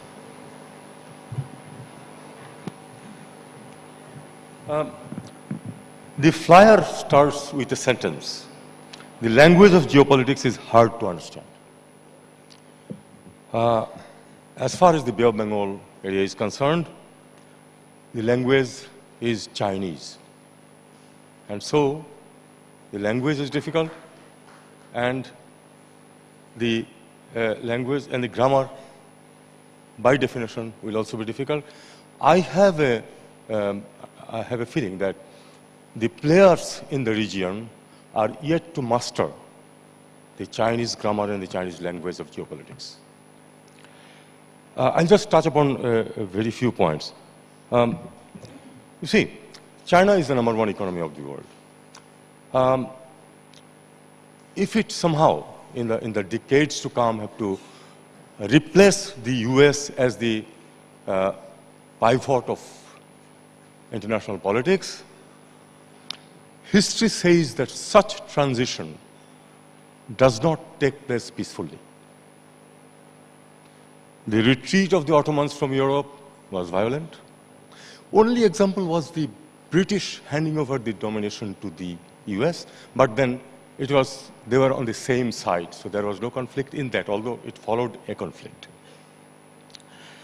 In the Bay of Bengal, there are a number of equations. China versus India. Then you have the China versus the United States, which has of late taken much more interest in the Bay of Bengal and Indian Ocean than they normally used to. And then you have an equation of US and India also. Would India prefer to see the US as a dominant force in the Bay of Bengal and Indian Ocean? I don't think so. So the bonhomie between the US and China on geopolitics in the Bay of Bengal perhaps will have certain limitations. For China, it is very clear what they want, because it is vital for them to have access to the Bay of Bengal, which they are having through Myanmar, because much of their trade is on the west, whereas the only other route is virtually the Malacca Strait, which can be shut down at any time of conflict. I think one other important aspect that will come up is what role the middle powers will have in future.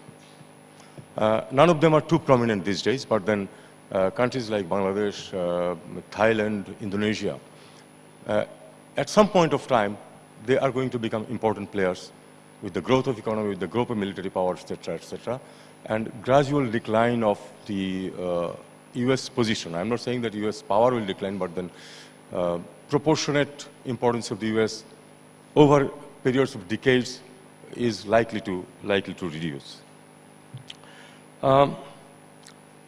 Bangladesh-India relations here is also pretty important. You all understand that, so I will not go details into it. The last point that I would touch is that in all the countries, or almost all the countries of this region, there is a definite tendency that democracy is receding. And why democracy is important? In my opinion, if Russia was a democracy, maybe we could have avoided the war in Ukraine. Well, geography plays a part, but then the rest of it is human decisions. So how the humans decide who are at the helm of different countries will be extremely important. This autocratic tendency starts from, you count any country, from India, from Pakistan, India, Bangladesh, of course Myanmar, anyway there was no democracy there at any time. Thailand, everywhere this is a tendency, and all over the world there is a trend towards autocracy. And I have a very I like a short definition of war a lot, which says that war is old men sending young men to die.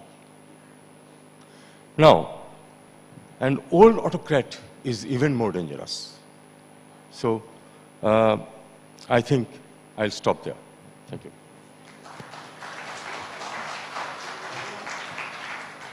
Thank you so much, Tauhid, for these words. It reminded me of a movie that I recently saw, All Quiet on the Western Front. It's a German movie about World War I, and it's about some older men sending some younger men to battle to die. It's quite an emotional and moving to watch. Highly recommend it. I turn now to Greg for, as we promised, the academia perspective. Greg, you have been researching the interplay of mass media, Russian Orthodox Church, and identity. It is in the nature of us human sapiens to have the need to indeed identify with a group. We don't define ourselves as ourselves only, but within a group. How strong is that need compared for the need for the truth? Can we indeed be objective when this need for identity is so strong that it potentially clouds our judgments? In other words, can our side or my side in a particular conflict ever be wrong? Please, take the floor, and I'm interested in hearing your views, in particular in this context of the global split between Western and Eastern world, and how does the identity mix or doesn't mix with geopolitics? Okay, thank you. Nancy gave me a very good introduction insofar as the terms of the informational and cognitive aspects of what I'm going to speak about. But first, I mean, you gave the challenge, define what is geopolitics. So I shall begin with this point. Now, when you ask an academic, they tend to go into classical or critical geopolitics, and generally people's eyes start to glaze over because it doesn't have any real connection to reality. So rather than defining it in these rather dry and irrelevant terms, I would go along the question, what is the purpose, the outcome of geopolitics? And here I would say that geopolitics is about power and influence, about trying to regulate, manipulate, manage those different relations and on the international stage in order to gain advantage for oneself and bestow disadvantages to one's opponent. And what's more, I'd say that there is a clear distinction between the tangible ways of doing this and the intangible. One can talk about tangible, such as the use of military power, geoeconomics, these kinds of things. But what is quite often overlooked is the role of information. And here, I mean, information is actually classified as a zone of strategic engagement. I mean, it's the fifth element of strategy. You've got land, water, air, space, and information. And this information influences all the other parts or dimensions of strategy. So it's a powerful thing. And when we look at this, the world is absolutely divided up. Western, non-Western. What we have is a Western-centric US unipolar hegemony, which is trying to hold its power and influence and the privileges that come with that, versus the non-Western-centric multipolar world, which is trying to challenge that. This is done where geoeconomics supports geopolitics. We've seen that happening even before the war broke out between Ukraine and Russia, where the geoeconomics and the geopolitics was already well at play before the 24th of February. And this is about this rebalancing or trying to take back the initiative. I mean, if we look at the 2019 RAND report on imposing costs and unbalancing Russia, I mean, this is clearly, I mean, this is going along the lines of what was suggested in that RAND report. And if we look, supposedly Joe Biden, I'm not sure how, wrote something in Foreign Affairs where he talked about the US taking back its role as world policeman. These things are not without accident, and they do have implications. And we can see what we saw with Ukraine and Russia, we're also seeing with China and Taiwan. These are not dissimilar. These are playing out, first of all, in the information realm before they come elsewhere. And this is done through various branding and reputational management techniques, where we can say the road to hell is paved with the best intentions. And I'm not sure that these are good intentions to begin with. They're intentions which are about raw power and influence. And so if we look, I mean, the global war on terror has been mentioned, in which countries were either for the United States or against the United States. It didn't matter what position they took, even if they did not support terrorism. And if we look at the global war on terrorism from an informational point of view, it seems to point to this rather good cause. But what is the outcome? 2014, Brown University cost of war, they calculated it, where 9/11 was the zero base. By 2014, global terrorism had increased 6,500%. So if it's a global war against terrorism, I'd hate to think what a war of terrorism would create. And now we can see this, which is happening on another scale. Because we have this idea, this concept, this brand of a new Cold War. And the Asia pivot and so forth is part of this.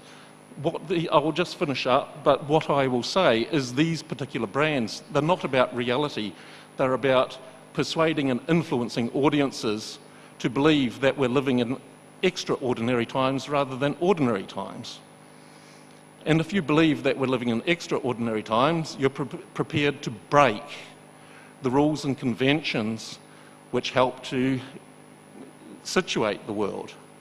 And we have something which is now called a rules-based order, which used to be 10 years ago an order based on international law. Rules and law are two different things. And we have a rapidly increasing level of conflict and hostility, which is leaving little room for those bystanders with very little, as I say, I'll finish. Thanks so much, Greg, for that perspective. I don't know if we'll have a chance for another round at the panel here, but at this point I'd like to open it for questions from the audience. And please, over here, if there's a mic going around. And yeah. Oh, or you would want to maybe go towards the mic. Here we go. Sure, please go ahead.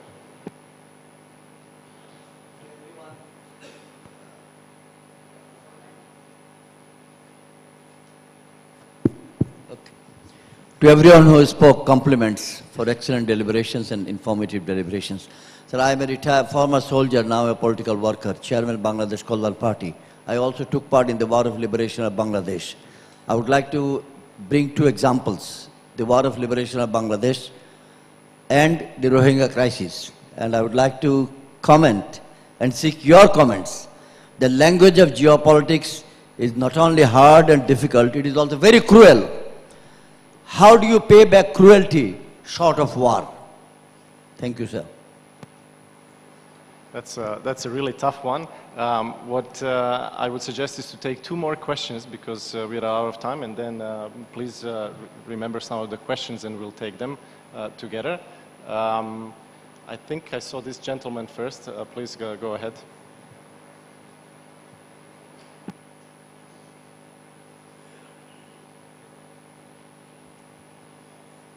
My question is actually, I'm questioning the very premise of this session because you are talking about new grammar, new language. Just one point, George Bush gave a talk, the young George Bush, the junior George Bush, and he said, I condemn Russian attack on Iraq. It's not a Freudian slip. You really have to think very deeply. So there's nothing new. There's nothing new, no new language, no new grammar. It's the same old politics of a big power bullying a lesser power. That's it. Thank you very much. Thank you so much. And there's already a mic over here. Please go ahead and concise with the last third question.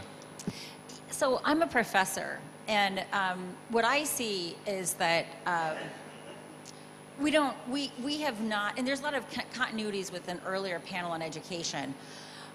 We don't have a way of building resilience and critical thinking so that people can recognize rank nonsense when they see it. And none of you mentioned that. And the need to build this resilience, I would argue, is actually urgent. Because even as we're having this conversation, technology continues to evolve with deep fakes. Right? I mean, where deep fakes are right now is actually really quite frightening. So I'm not sure who this question is for. I suspect for Suhasini and Dr. Snow. But where does building resilience to propaganda come into this discussion? Thank you so much. So we have indeed three questions. One is war brings peace, or war is sometimes necessary. Another one is on the Freudian Biden slip of tongue. And the third one, indeed, on resilience to propaganda influence. Maybe we want to start with the journalist perspective with Susine and with Nancy, and then we move on to the rest, and you can also use it for your concluding remarks. Thank you. Thank you for your question. It is a very thoughtful one. How do you counter cruelty without war? But I think the whole purpose of the World War II order was to be able to, in a unified way, counter cruelty around the world. That has failed.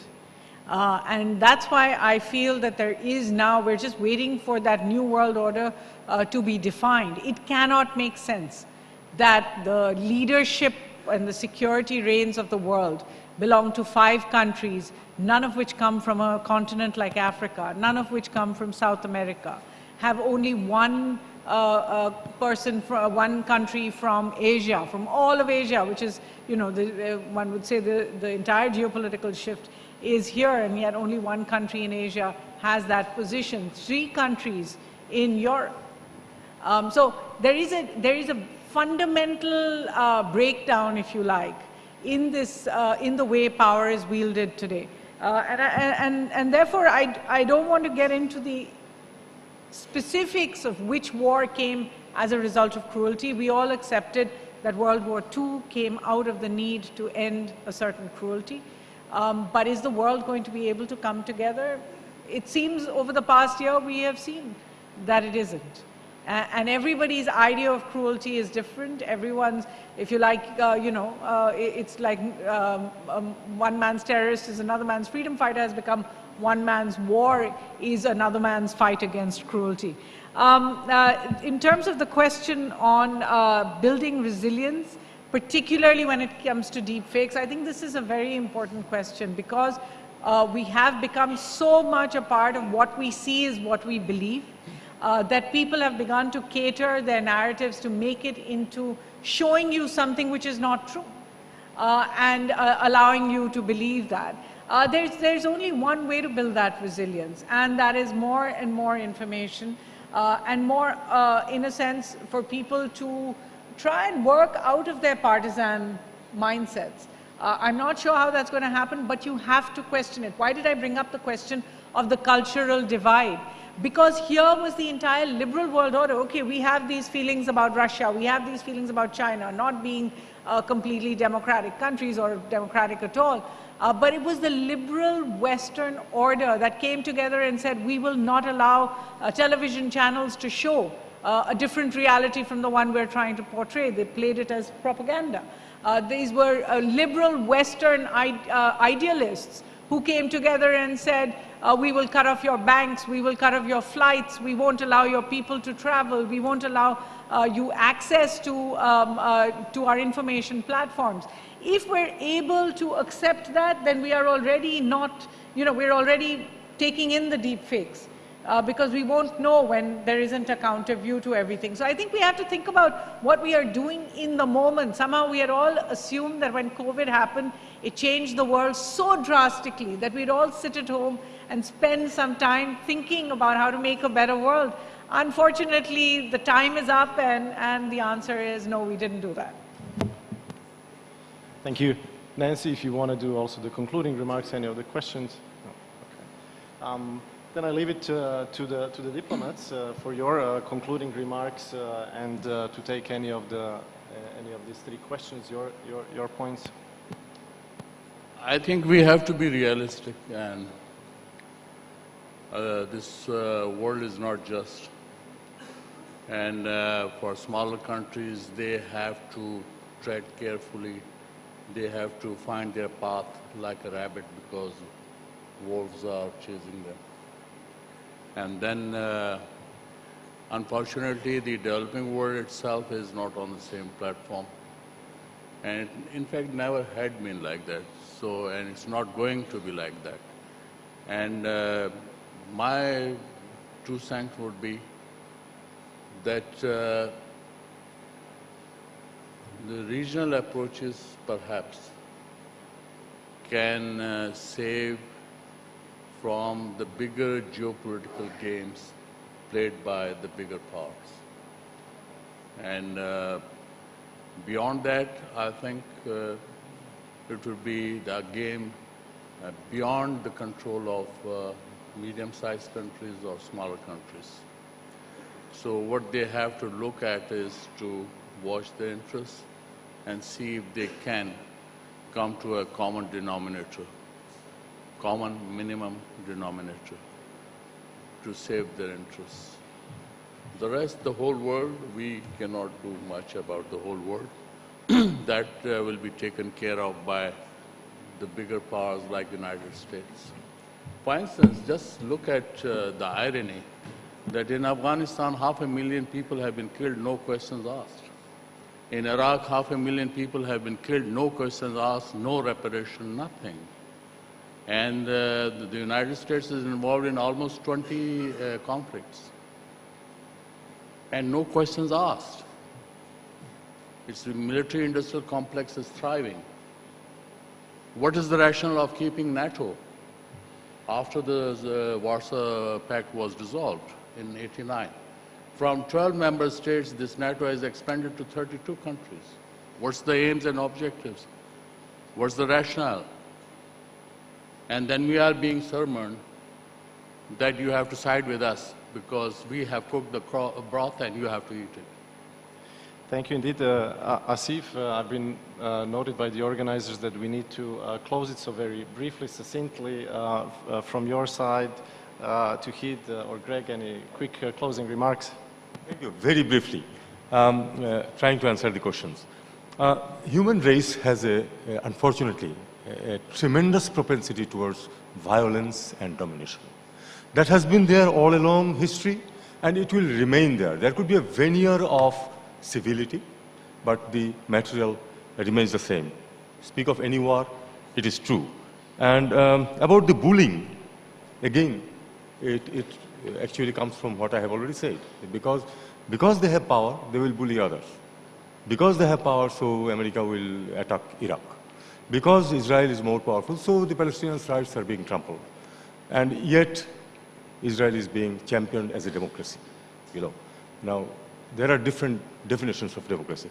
I think it's just like that. Power in international relations is the most important factor. Okay, I mean, we are living Brzezinski's geostrategic imperatives now.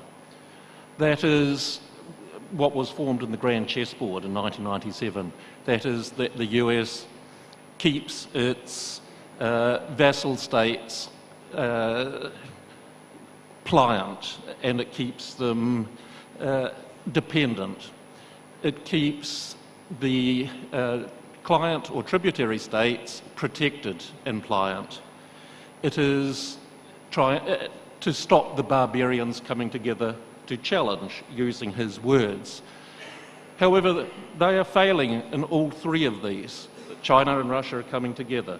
You've got these other points, and I'll just end by a quote from Kissinger.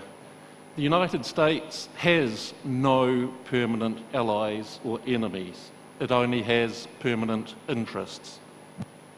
Thank you so much for this great conclusion, and please join me in a round of applause for our panelists. Thank you.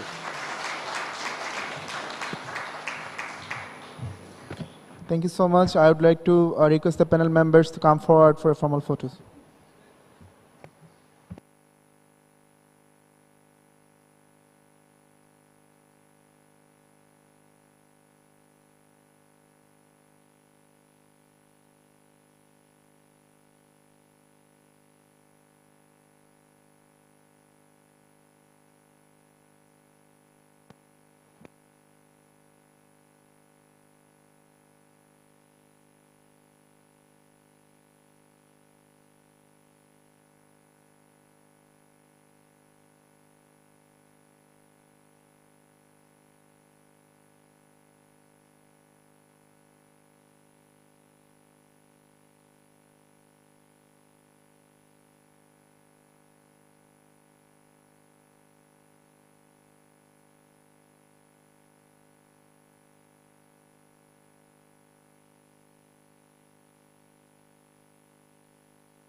Our next session is Sounding Board, and the topic is addressing the dilemma of labor skills development in South Asia. And for that session, I would like to request the panel members, Dr. Najmul Ahsan Kolimullah, Professor of Department of Public Administration, Dhaka University. Dr. Shuthikorn Kinkau, Director of Research, Future Innovative Thailand Institute. And the moderator of the session will be Dr. M. Abu Yusuf, Professor of Development Studies, University of Dhaka, Bangladesh.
Good afternoon.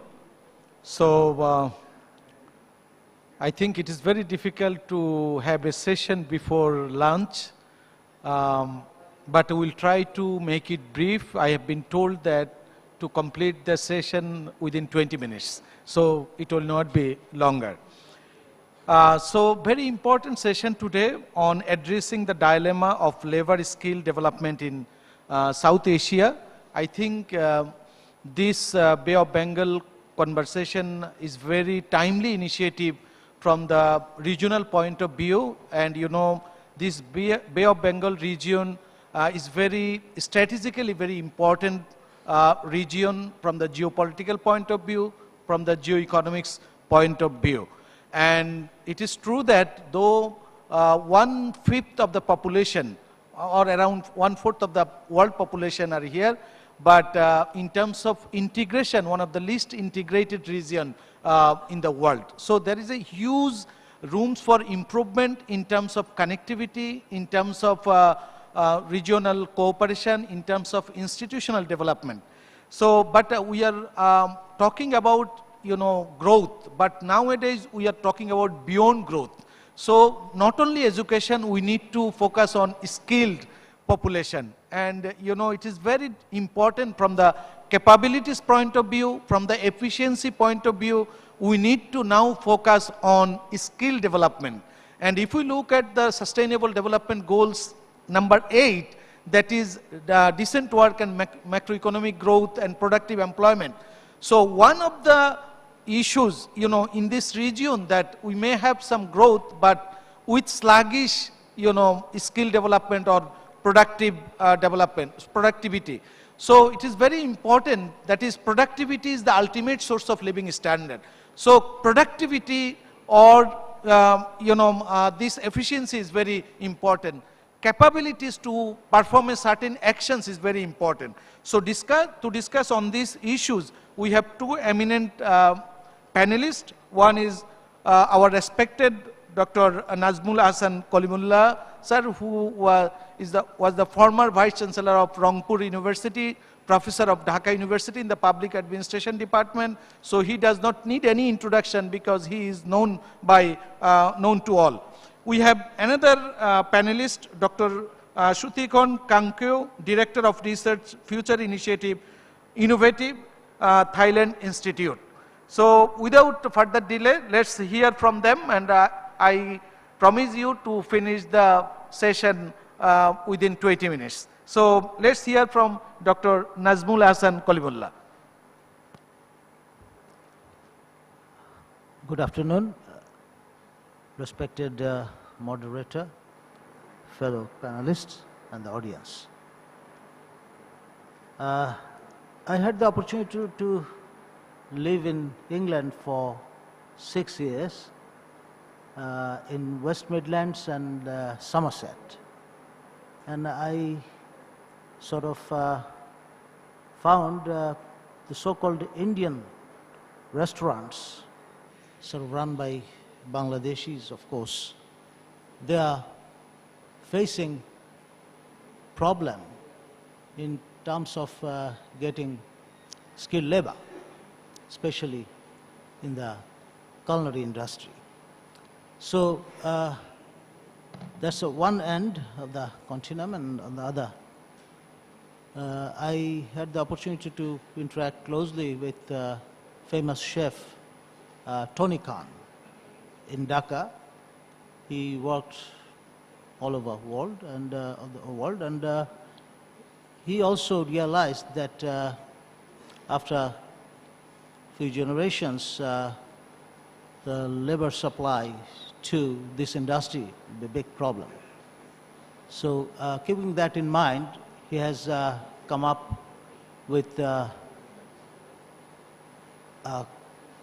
sort of training institute, Tony Khan's Culinary Institute, he named it, and tried to sort of focus on kids as well as future sort of potential chefs. And there are a lot of enthusiasm we found amongst them, but you know, there's a big difference between educated, half-educated, skilled and semi-skilled target audience. And he's trying to address all these and trying to branch out in all over Bangladesh, in Jessore, in Khulna, in Sylhet, and other places. So keeping this in mind, I think other entrepreneurs should also come forward and sort of come up with outlets like Tony Khan's Culinary Institute. Historically and traditionally, we found that training institutes are treated as kind of dumping ground in the public sector, and its importance is not sort of viewed properly. There's an apex body which is called Bangladesh Society for Training and Development, and it has institutional as well as individual members.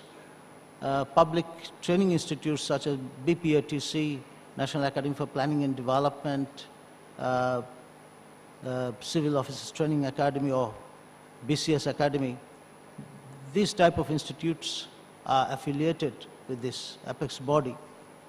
However, those institutes which are providing hands-on practicum type training are not associated with this umbrella. So I'd call upon the management of this apex body to sort of incorporate skilled training institutes in their fold. With this, I'd like to end in here. Thank you.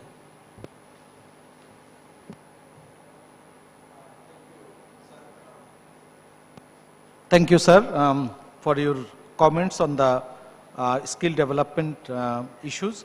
Now I'd like to request Dr. Shutikorn Kingkau, Director of Research, Future Innovative Thailand Institute.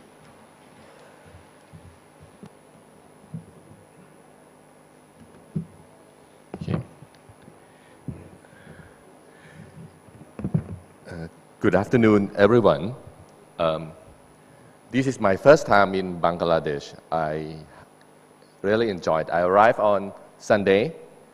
I have a chance to visit the city. I ride on rickshaw twice. It's a very interesting experience, and it's quite amazing for me to have the first-hand experience of Bangladesh. I got assigned to talk on this topic. My background I was trained as scientist for my first degree, and then I moved to study development, and global value chain is my research for my PhD, and I continue on researching on global value chains. So this is my interpretations of the topic. So why we need to upskill or reskill our workforce? These are simple questions. We need it so our worker can earn more and economy can grow and distributing the benefits to everyone in the society. This is very simple. How we can do that? Let me explain by an example of apparel industry, which Bangladesh has contributed significantly to global trade of this industry. Let me use the slide. The first one, I would like to ask everyone, I mean, you should have answer in mind. How much does a worker in Bangladesh get paid per year? Can you guess? From my research, I quickly Googled it last night, it's about $800 per year. Next slide, please. How much does a brand ambassador, like Ronaldo, like Messi, for Nike, for Adidas, how much they get paid per year to be brand ambassador for Nike or Adidas? Can you guess? $30 million.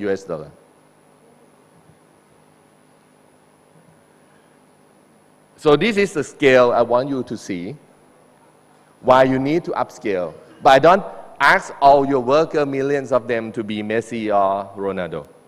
It's not possible. But what I want to argue, I want to show in this case is, next slide please. So one brand ambassador equal to 40,000 workers in the factory. Basically, the whole worker who work in a contract factory for Nike, every one of them combined together is equal to just one brand ambassador for Nike. So this is the number that very astonishing for developing country like us, Thailand as well. Next slide, please. So most value is not generated in factory, but actually it's generated in research and development, marketing, sales, and distributions.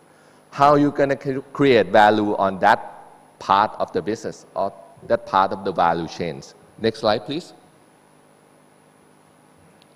Basically, my thought on this is any country, any government can promote upskill or reskill of their workforce easily. You can spend monies, you can ask university, technical college to help reskill and upskill your workforce. Simple. But what you need is not just reskill, upskill. What you need is local company that require those skills. You can't have worker with higher skill who request more pay, higher salary, but there's no jobs. So what you need is actually, next slide please. So what you need is local companies. What I mean local doesn't mean local Bangladesh, but any foreign company who investing in Bangladesh, they need to focus on high value add jobs as well. It's like building technology capabilities, building branding capabilities. These are something that you need, and this is the key to generate value to local economy. Next slide, please. So, working on researching on design, researching on technology, researching on consumer, global consumers, and by local companies, using the local workforce. These are the key to generate upskill and reskill workers who earn more and distribute more to the economy. Next slide, please. Okay. So what I need to emphasize for Bangladesh is you need a coordinated effort by both government to reskill, upskill the workforce. At the same time, you need the companies that require those skills. You can't have one or another. So it coordinate effort by both parties or both stakeholders in these situations. So when you look into the development of those newcomer countries, newcomer industrial countries, South Korea, Taiwan, Singapore, China, their development and their upskill of their workforce are backed by the development of strong local industries, local cluster, and local companies. I would name a few like Samsung, Huawei, Taiwan Semiconductor. These are companies that are backbone of the development. They help you reskill, they help you employ, they help you pay higher to the worker, to the workforce. So this is something I want to emphasize is a two-pronged approach. Government supporting reskill, upskill, at the same time the companies have to work on it and have to help recruiting, providing higher paid jobs and driving the economy. Thank you.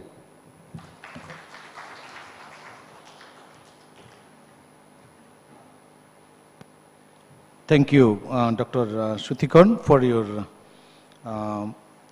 comments on the basically labor productivity issues and also labor wage and other related issues, particularly on the decent work issues.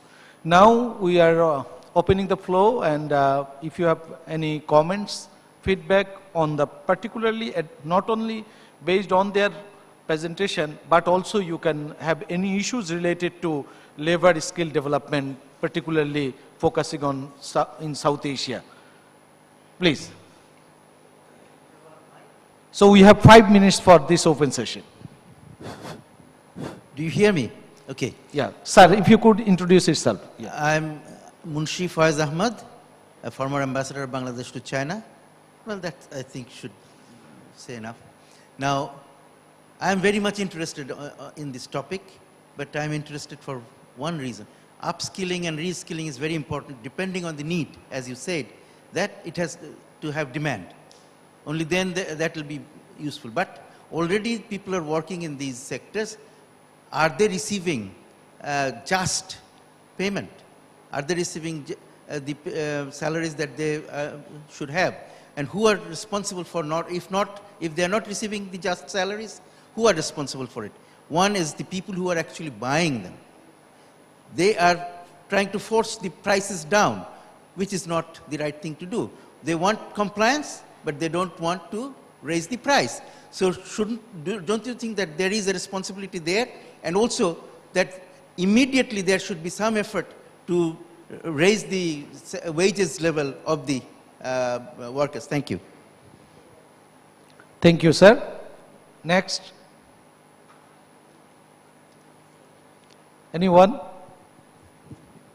Yes, please. Hello, Assalamu alaikum.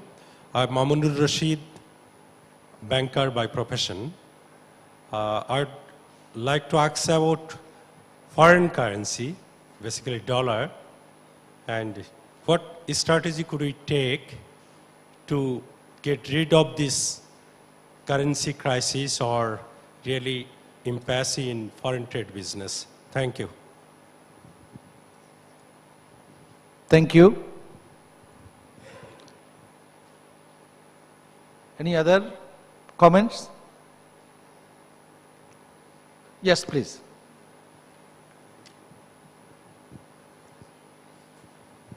Thank you. I just stood up just to congratulate the presentation he made. It was a wonderful presentation. Congratulations. Thank you. Anyone? One more question or feedback? No. Sir, would you like to respond? Well, with reference to Ambassador Munshi's queries or sort of statement, I would say that back in the 80s, World Development Movement is a think tank based in London. They came up with a year-long campaign with reference to this type of issues entitled Stop the Stitch Up. And still, there is a need for such campaign, especially in the northern countries, so that we can make the target audience aware that what you say and what you do, there is a big hiatus. So should realize that. Thank you. Please. To answer to the question that His Excellency asked us on the responsibility of consumer, I believe the responsibility of consumer, I was trained as in business school. The responsibility of the consumer is to buy something they want. So it's not their responsibility to give more to the worker, but it's the responsibility of the government as well as the companies to try to uplift the workforce through providing better value to customer. That's what I asked in the question, in the presentation, that you need to think and you really need to research what customer want, what consumer want more. For example, Thailand, we export canned tuna. We are 70% of global canned tuna producer in the world. You know, canned tuna, Walmart, for example, they keep pushing you down. This is simple. Everyone providing products to Walmart, they keep pushing you down. You have to open your books, telling them this is your profit margin, this is your cost of workforce, this is cost of raw material, and they decide whether how much you can get the margin. This is normal practice. But what the company is trying to do is they research more and they understand more what consumer needs. For example, instead of selling canned tuna in metal can, they develop technology that put canned tuna in plastic cup and selling it with biscuit. So it creates more value. So people don't have to cook canned tuna at their home. They can have it at snack when they have it's ready meal, when they go to work, when they outside, so on. So they create value through research of what customer wants. And through that, when you do research, you need people to work on the research. You need people to research on the new packaging and so on and so on. These are something that create value back to the economy. So there's a movement of consumer responsibilities, I'm sure. But you cannot ask the majority of consumers to be responsible by raising what they pay for the worker. You have to create higher value for them through research and development, through technology, to marketing, to brandings. And that create value to your companies and then to your workforce. Thank you. Thank you very much, both the presenter. I think this session is particularly very important because we are now talking about the labor productivity which can make difference in the real world. Let's give an example, say, for how this productivity is very important issues, or capabilities is very important issues. You know, almost 10 million workers, they are sending remittance to Bangladesh around, say, for $22 billion. In Philippines, if you look at Philippines, 1/4 of our Bangladesh, that is Bangladesh overseas workers, they are sending almost double of the remittance. What makes the difference? It makes the difference basically labor productivity issues. So we need to basically produce, you know, productive graduates. You know, 2.2 million graduates entering into the Bangladeshi labor market. But how much of them are productive? How much of them are efficient? So we need to focus on these issues. And you know, there is a government initiative that to establish science and technology university. But sometimes it is very frustrating that we don't see the difference between general university and University of Science and Technology. So we need to basically produce the productive graduates. That is also important. And also we need to have a linkage between industry and academia. Otherwise, with the demand of industry, we cannot be in a position to produce the graduates as required by the industry. And also you are aware that half of 500,000 overseas mid-level workers, they are working in Bangladesh. On the other hand, we are facing challenges with underemployment and unemployment issues. So why? Because if you ask the factory owners or industrialists, they will ask that, or they will respond that we don't have any, we are not having the required skilled manpower as required by our industry. So that's why we are dependent on other countries. So this is very important. There are some rooms for important improvement, and what we need to ensure social business model. We will do business, but we need to ensure social business model. We need to ensure that labor ways and also labor laws, whatever it is, from the both supply side and demand side perspective, all the issues are dealt carefully from the compliant point of view. So having said this, thank you very much for your patience hearing, and thank you Dr. Kalimullah, and thank you Dr. Shutikon for your wonderful feedback on these issues. Thank you so much. Photo session. Thank you, panelists. Please step forward to take the official photo shoot.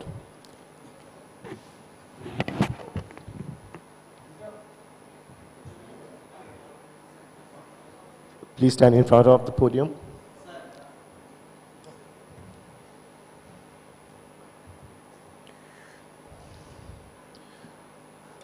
Dear guests, lunch is already being served at the ballroom right next to this one, ballroom number 2. There are also 3 breakout sessions happening over lunch.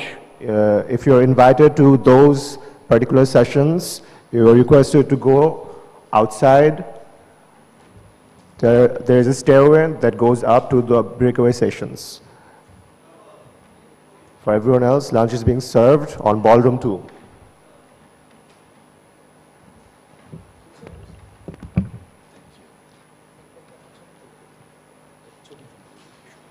এটা ছবি তুলো।